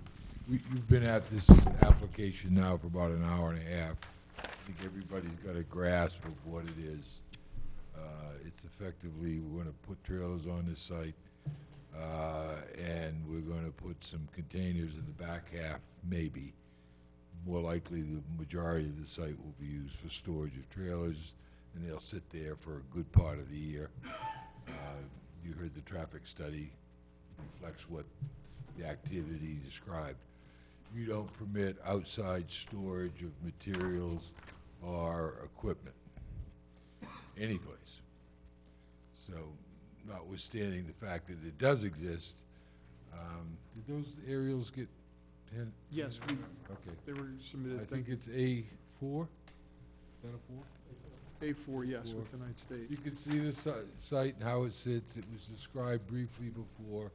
We have residential to our north, about half a mile away, give or take, behind the warehouses, so there's no real residential development here. We got a salvage yard to our north and vacant land and floodplain. That's what it is. So in terms of being visible for the road, you've heard description of what's going to be kept. For those who've had a chance to go to the site, you know it's wooded in the front, and with the added evergreens, it's going to be probably invisible from the roadway. So in terms of, I'm kind of going backwards here, in terms of negative impacts, you couldn't probably find a use that would have less traffic impact. It's not going to change anything in terms of drainage because we don't have structures, we just have stone. In terms of visual impact, what was there, I guess probably 30 years ago was when those buildings came down, was the worst. But visual impact is the use immediately north of us. That has a significant impact on Journey Mill Road in terms of a perception, not this site. That site makes a challenge for anything to be developed on this site, and effectively what we have is a use that has no people on it. It's not visible from the roadway. So in my judgment, when you come around and measure it in terms of negative impacts, there are none. Let's go to the positive stuff, because that's where these kind of applications live or die. And you measure this application in terms of, I believe it's really a somewhat metropolitan application. These kinds of facilities are necessary to our greater metropolitan area, and they have to be someplace. So the use itself supports a lot of the activities, whether it's food supply, whether it's clothing, whether it's cars, whether it's whatever it might be. These are part of your transportation system. And to me, the location of this site in the vicinity of highways, and in terms of its industrial nature given historically and present, it meets the particular suitability standard. It doesn't need traffic, major highways next to it, because it doesn't generate that kind of traffic. It's hidden. It provides a reasonable use of the land, coupled with what the challenges are adjacent to it. So I believe it meets the standard of particular suitability, therefore it meets the standard to advance health, safety, and welfare. I believe it meets the standard for providing a maximum utilization or an economic utilization of the property, which is subsection M of the municipal land use law. For those lawyer people, it's 4055D2M. It also meets A, which is the support public service. You need to show that you advance purposes of the municipal land use law to grant a use variance. I believe we advanced at minimum those two aspects. I think from a common sense planning standpoint, as I said, this is a good location for this kind of facility, given both the history and what's there now, as well as the environmental constraints of this property. What do you put on this property that's in a 100-year floodplain? Something that doesn't float. These things don't float. So there are use, it's an economic use of the property. It provides utility to the municipality in terms of its economic base. Otherwise, it's a site that stands static and has no production to the community. That's not what the zoning for this area is. Zoning for this area is industrial. That means the tax base, that means jobs, that means improvements. This is an improvement, and it provides expansion of the tax base of the community. I think that in terms of meeting special reasons, addressing negative impacts, and when you weigh the issues, given all of the conditions that the applicants offered, one, that there would be no containers within 350 feet of the road, which is behind a 100-foot wooded barrier that's going to be supplemented. Two, that the hours of operation are Monday to Friday, with infrequent Saturday operations, and the hours are 7 to 4. If there are containers, which the applicant hopes there isn't, wishes this to be used solely as truck storage, the maximum would be 3 foot high in a pyramid arrangement with the access ways as earlier described. In terms of fire protection, we agreed to meet with the fire official and comply with those recommendations or work out a workable solution. There is a sign variance and a waiver of sidewalks. There's no sidewalks in this area. I don't have to expand on that. And in terms of the sign variance, you heard this consideration here. We're on a curve. We're dedicating. The sign's going to be back like 30 feet from the edge of the roadway. Clearly isn't interfering, and it's proportionate to the size of the site. I think it warrants that relief. Otherwise, you don't want people driving by this driveway without noticing where it is. That's really the purpose of the sign. I have no other comments. Excuse me. Any questions? Oh, I'm sorry. There was a couple questions within John's report. It's dated January 22nd. What's the latest report, John? Mr. Chadwick, that was the report for the technical review meeting, the February 22nd report, which was sent out last week. I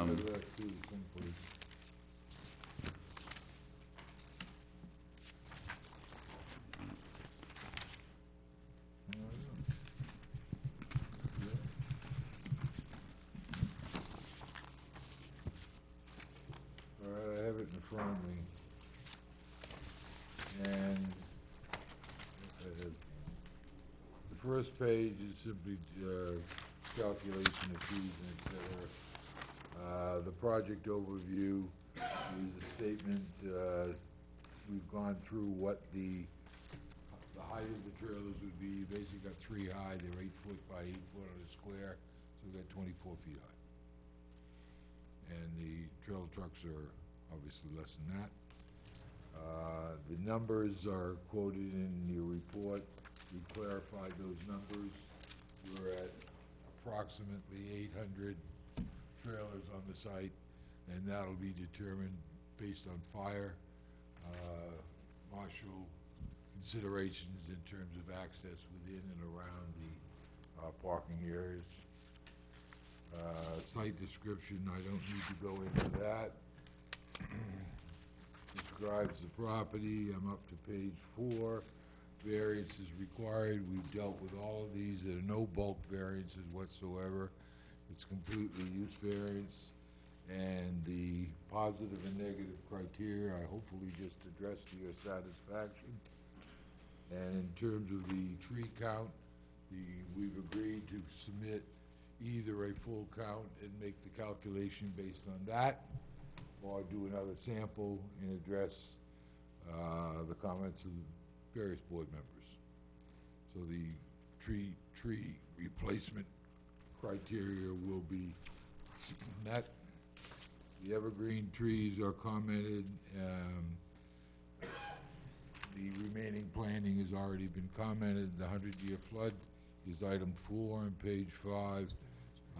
We've dealt with that as well in terms of what's there. The trailer will be a permanent structure, addressing those items on page 6. The right-of-way of JCP&L and the Middlesex County Utility Authority will deal with those rights-of-way and either adjust the arrangement of the trailer locations or gain permission to show them as they are in the site plan. And I think that's all of the comments you had, John. John, I have one more issue that's somewhat open-ended in my mind, is the whether an additional use variance is necessary to utilize a trailer as the permanent office We on changed site. that to a structure. It's going to be on a foundation. It's Okay. no longer going to be a trailer. That was testified to. Right, I understand the testimony. Just for the board's edification, if you wouldn't mind addressing it in terms of the positive and negative criteria, just in case there's any confusion as to whether it does qualify as a transportable per the borough's ordinance. In terms of the building? Yes. It will be on a foundation. It will be a permanent realty structure. It will not be a transportable. Okay. No, I've advised the client that the borough's policy has been, as I know it, trailers are not a construction or an option within a community. Avoidable. Get avoided.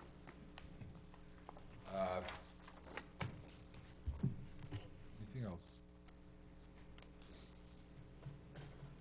One thing I didn't, when the ordinance was written, no outside trailers or materials or what have you. Years and years and years ago, I worked as a planner for the borough, and that same provision was there. And I know why it was there, because we had box trailers tacked behind commercial uses and piles of this and piles of that here and there, and it was a general zoning regulation to clear up. Was it addressed for this kind of use? This kind of use wasn't even anticipated when that regulation went in. Certainly wasn't. So the standard in the ordinance, yeah, it applies. We got trailers and we got containers. But what the original intent of that regulation was really a property maintenance, site blight, that type of thing. It was not this kind of operation, which is basically an industrial operation with fits and starts. It has a couple weeks around before Thanksgiving and a couple weeks after New Year's, and that's about it. In and out as described. So my judgment, we are a use variance, but one of those things where we're right up close to the fence in terms of what are the requirements, what do you have to do? I think we've met all the requirements for use variance, but I just wanted to comment on the standard and how to weigh this. Thank you. Okay. All right. We want to open this to the public. Anybody from the public wish to speak on this application, please come up.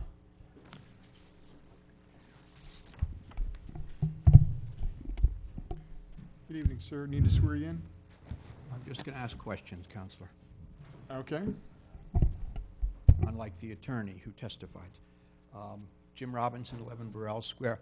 I apologize, I couldn't hear everything that was said from the operations officer or from my friend, Mr. Chadwick, so I might ask questions that were answered before, and I apologize for that. I understand these trailers are going to be empty. What did they contain before they were emptied, typically?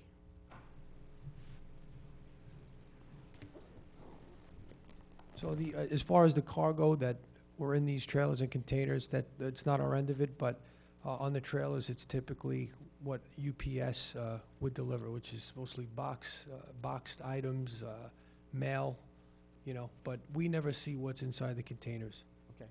All right, thank you very much. But never hazmat, because they have to have a certain type of decal on them. So there's never anything hazmat-wise, toxic or anything like that, or else they have to have a certain decal, and we don't see any of the trailers with those. Okay, and just so to clarify, because I couldn't hear everything, there's going to be a maximum of 2,400? Was that what the testimony was? No, if it was just containers, it would be 2,400. If it was trailers, it'd be upwards of 800 or so. And yeah. Okay, thank you very much. Now, Mr. Cornell, if you know, are parts of that property prone to flooding? Yes. They are? Okay. And do you know what the impact of 2,400 containers might be on stormwater runoff in that area? Would it be positive or negative? Or neutral?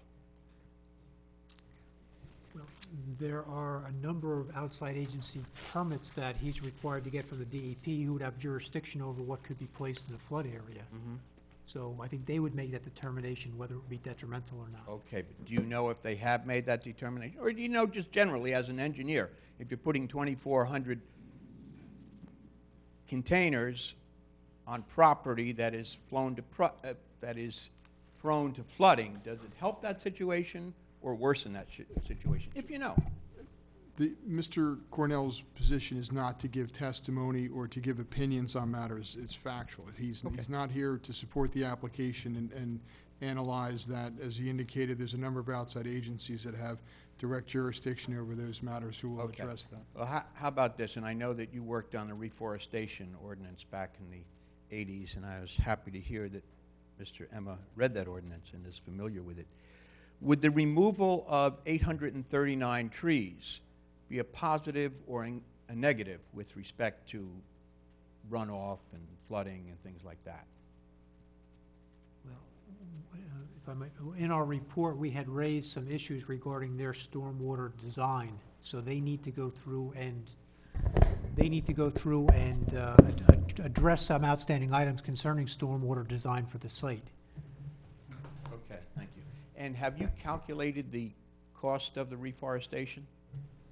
Or do you, maybe it's impossible to calculate unless we have a real number of the trees to be removed, and I sense that there was some.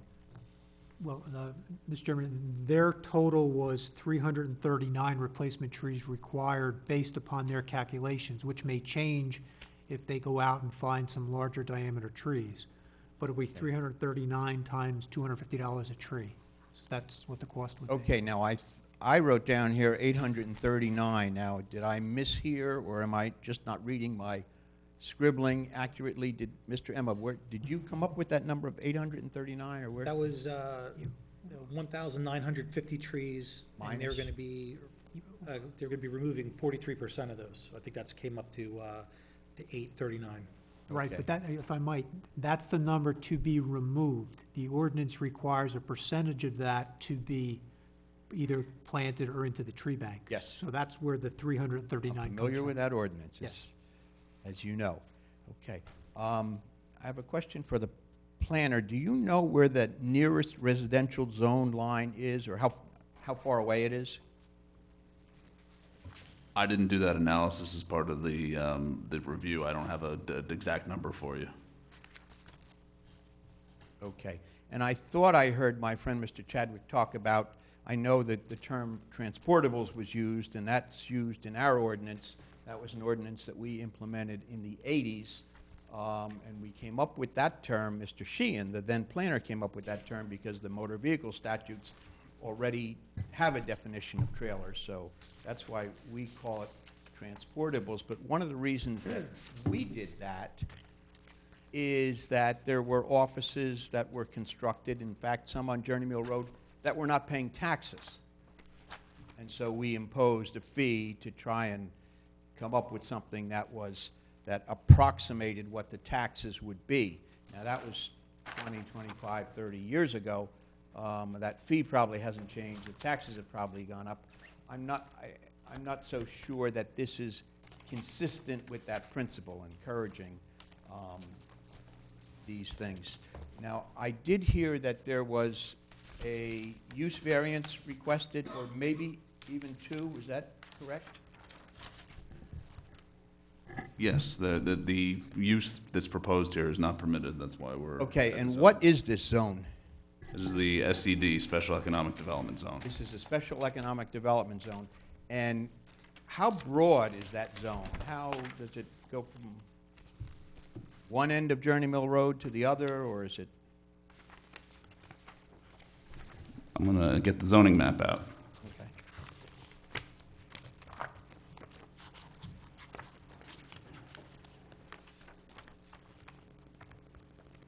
Well, while you're looking for that, let me ask this question. Is this a rateable?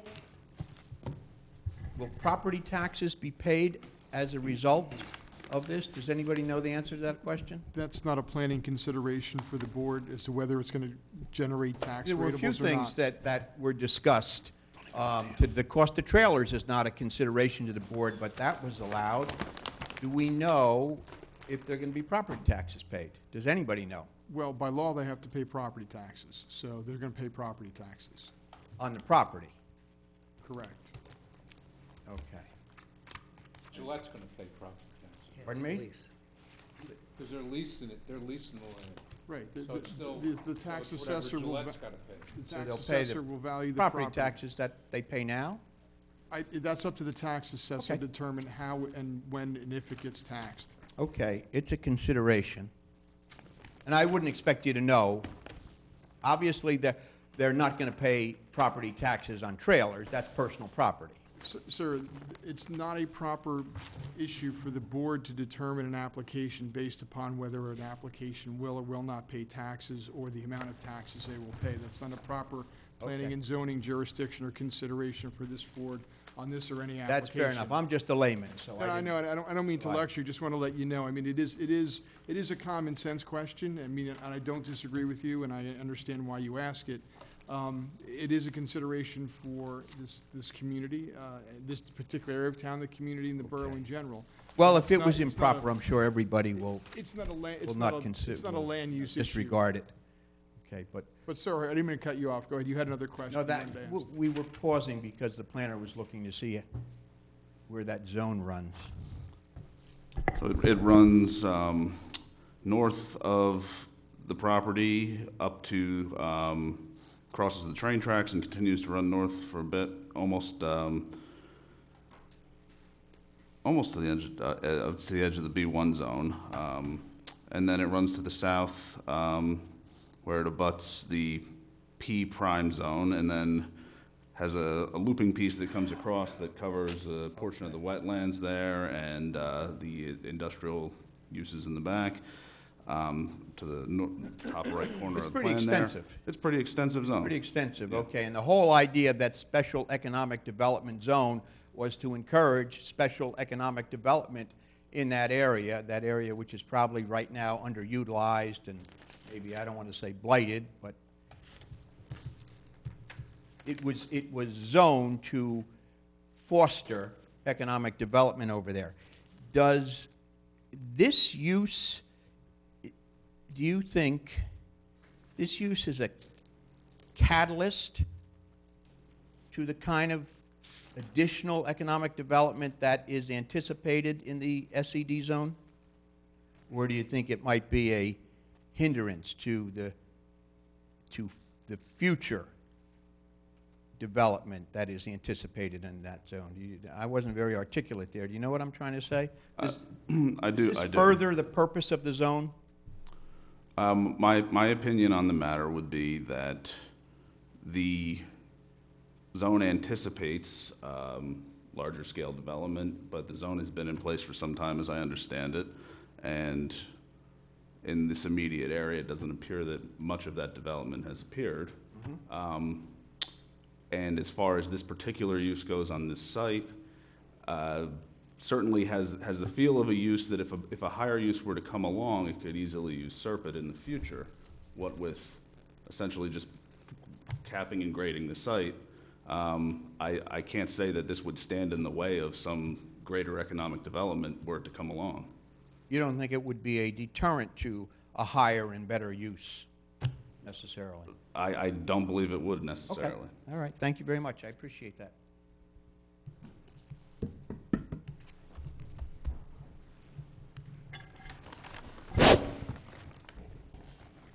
Good evening, sir. Need to swear you in?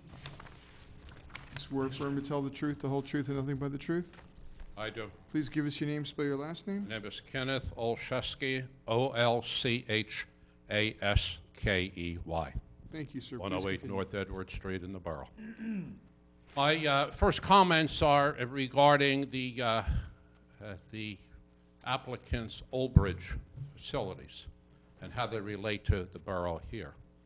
The dictionary definition of ugly is unpleasant and repulsive.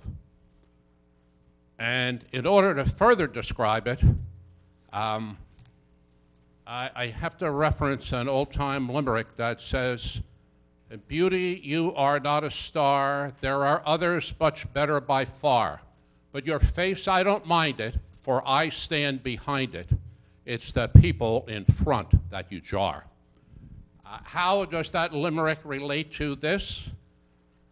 Because in the Old Bridge facility, the residents of Old Bridge are not impacted by the aesthetics of this facility. Guess who is impacted by this? Guess what residents are impacted?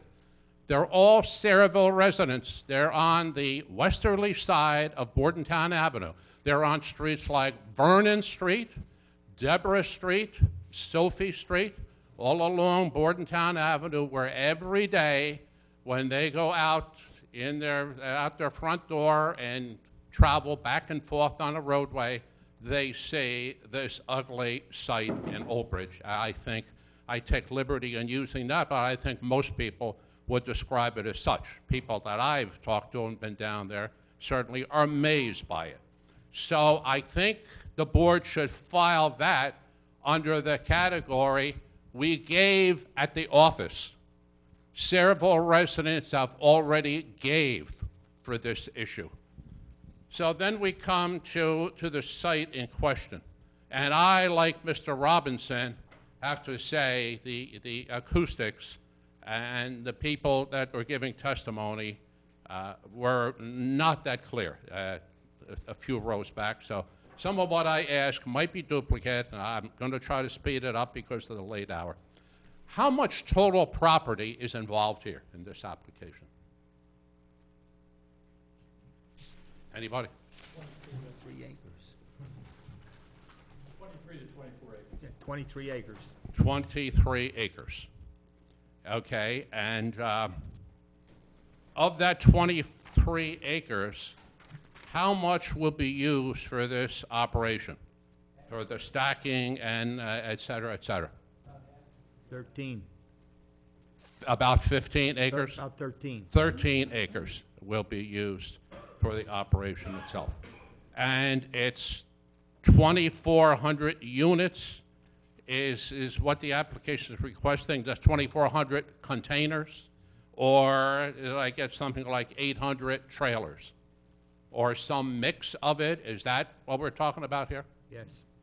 Okay, so that's, and I know, as Mr. Robinson was just told, it's not appropriate to talk about ratables, but since it was brought up in the testimony that when it was asked by the board Why can't you locate this in Perth Amboy where you were, et cetera? And the answer was, well, they want ratables. They don't want this kind of thing. They're looking for ratables. So I can fully understand what they're looking for, and when we come here and see what we're getting, my guess is it's not very much. The trees, the 839 trees that will be removed.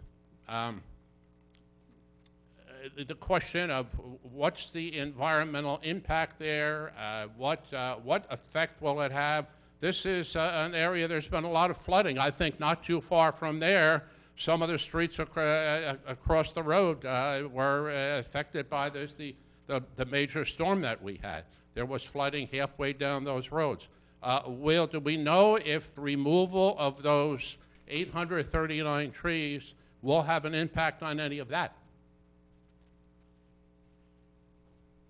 Anybody share a comment on that? Maybe the applicant's engineer can address that.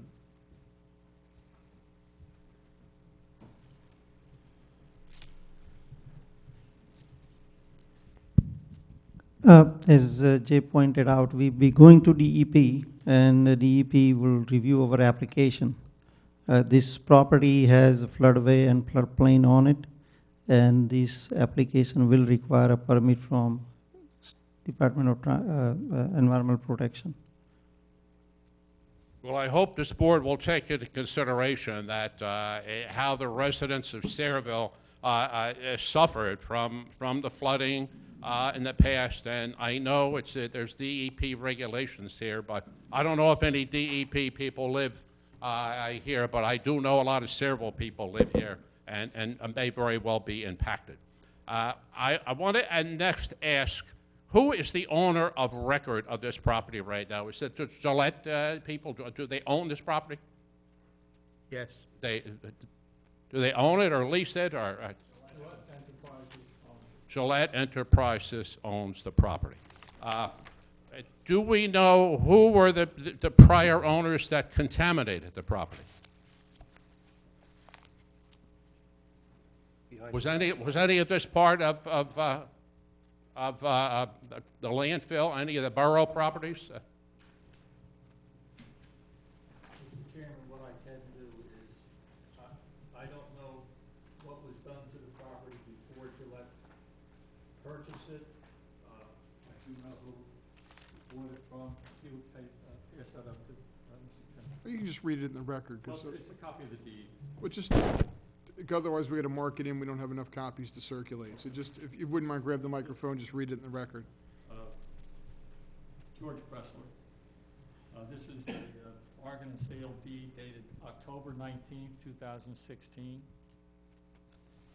from Stark Salo Sayreville LLC, a New York limited liability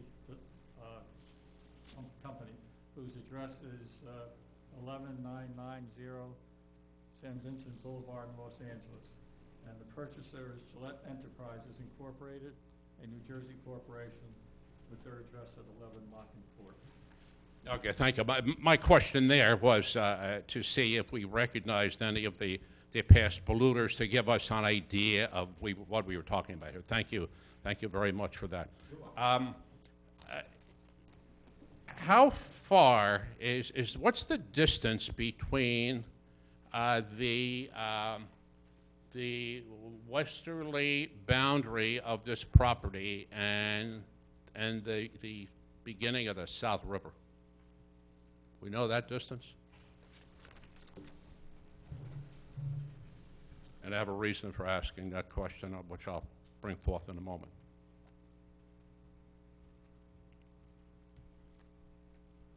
The westerly boundary of the property touches the South River. Yeah, to the south. It's some an approximation. What's the distance in feet, yards, miles, or whatnot to the South River itself? As I said, the westerly property boundary touches the South River, so it's Oh, it touches the South River. Okay. Oh, I'm sorry.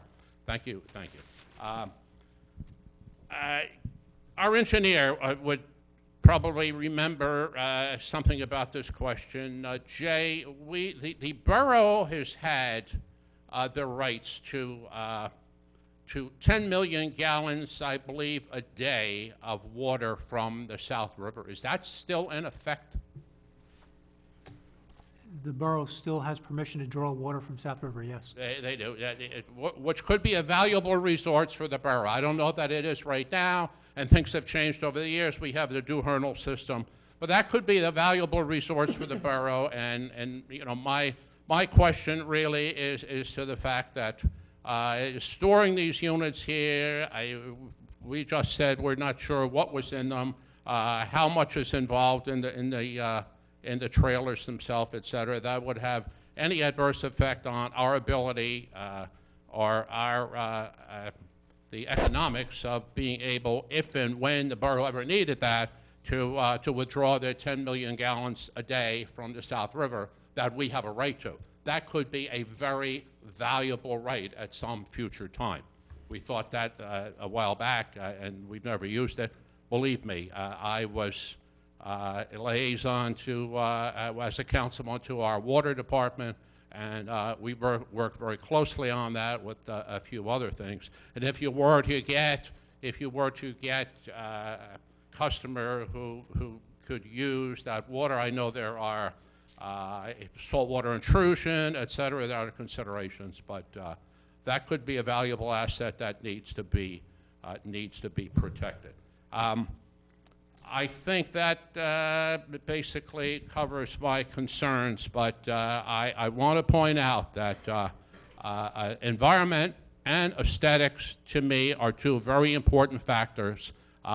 If anything here is going to be anything like the Old Bridge operation, I don't think too many people in Saraville would be happy. I've heard the testimony. You won't see it from the road, et cetera. I don't know if that has an impact on the time of the year, whether it's greenery, whether the trees have, the leaves are gone, if there's any trees left after we take the 839 down.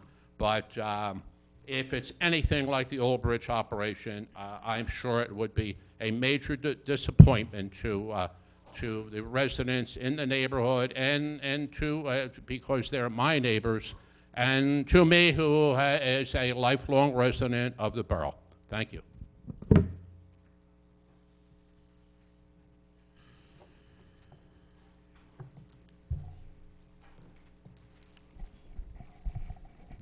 Good evening, ma'am. Need to swear you in. You swear affirm to tell the truth, the whole truth, and nothing but the truth? Yes. And please give us your name, spell your last name. Barbara Kilcummins, Kilcomons. Thank you, ma'am. 22 Schmidt Street. Forgive me if I'm partially asleep. It's way past my bedtime. These marathon meetings till 11:30. But I agree with Mr. Olszewski. It is absolutely an ugly sight. And I disagree with you, sir, where you said you would rather look at trailers than look at piles of dirt. I'd rather look at piles of dirt. I have photographs here that was taken by a friend, and it shows how some of the violations that were supposed to be imposed in Old Bridge weren't taken care of either. These are, and just for the board, if they have not seen them, Well, ma'am, we're going to have to mark those and keep those. that's fine. Okay. You may. So let's just get these marked if we would. So these are, A5. This was taken, the first two were taken on Bordentown Avenue, and the last two were taken on Prineville or Waterworks. so we have 4 photos on the back of them, 01, 02, and 03, and 04. So And it confirms what All Mr. Olszewski said. got to ask you a couple questions Okay, on these. go all right? ahead. I'll let you say anything you like, just to make it clear. So I'm going to hand these back to you. And you'll see on the back, I wrote 01, 02, 03, 04. No. And then, no, because you need that, Chris. No, just because I'll need that. So 01 and all those pictures you took yourself? No, a friend of mine had taken them for me. In fact, I was a little disappointed because I had wanted a different site coming from the S-turns where you see banked up against there, but that's okay. Okay, and are you Okay. familiar with those, that those are accurate representations of the Yes. site? These were just taken, in fact, Yeah, that's my next question. When were they taken? they were taken Friday or Monday. Friday, I'm okay. trying to think. So recently? Yes, Okay. Friday, I believe. So the ones that are 01 and 02 were taken from which vantage point? From Bordentown Avenue. Okay, and then the last two, they The were taken? last two were taken from Perrineville, Okay. or Waterworks Road. Sure. Okay, so The go back ahead. of So it. what did you want to illustrate with these pictures? That they are stacked, some of them are stacked 5, 6 high. And apparently that wasn't what was given the approval of from Old Bridge. And this is what was, that was told to me. And part of it, that's, even so they say it's going to be less in Sayreville, I just don't trust it. The other thing is, they said that the people have not complained of the trailers and when they were stacked. The residents of Sayreville that I have spoken to that live right even, not just on Vernon Street and Deborah Street, but live right on Bordentown Avenue in Sayreville, complained of the noise of when the empty containers were stacked and even from the trucks. They said the noise was ungodly. I'm sure Sayreville could use a better rateable, a better industry or whatever placed in this location. And I don't think how far back you put them can, how high is a tree, how high is a shrub, is going to make them less visible. And a lot of residents that did not come from Colony Club thought, and I was surprised because I asked them even to come and a few other residents there that I know of. And they said, forget about it, Barbara, it's a done deal. You're wasting your time. So I hope that's not the impression they have of this board, to consider the residents of this town. I mean, I've lived here all my life, and I just don't want it, it's very unsightly, and it's, to me, it's not conducive to Sayreville.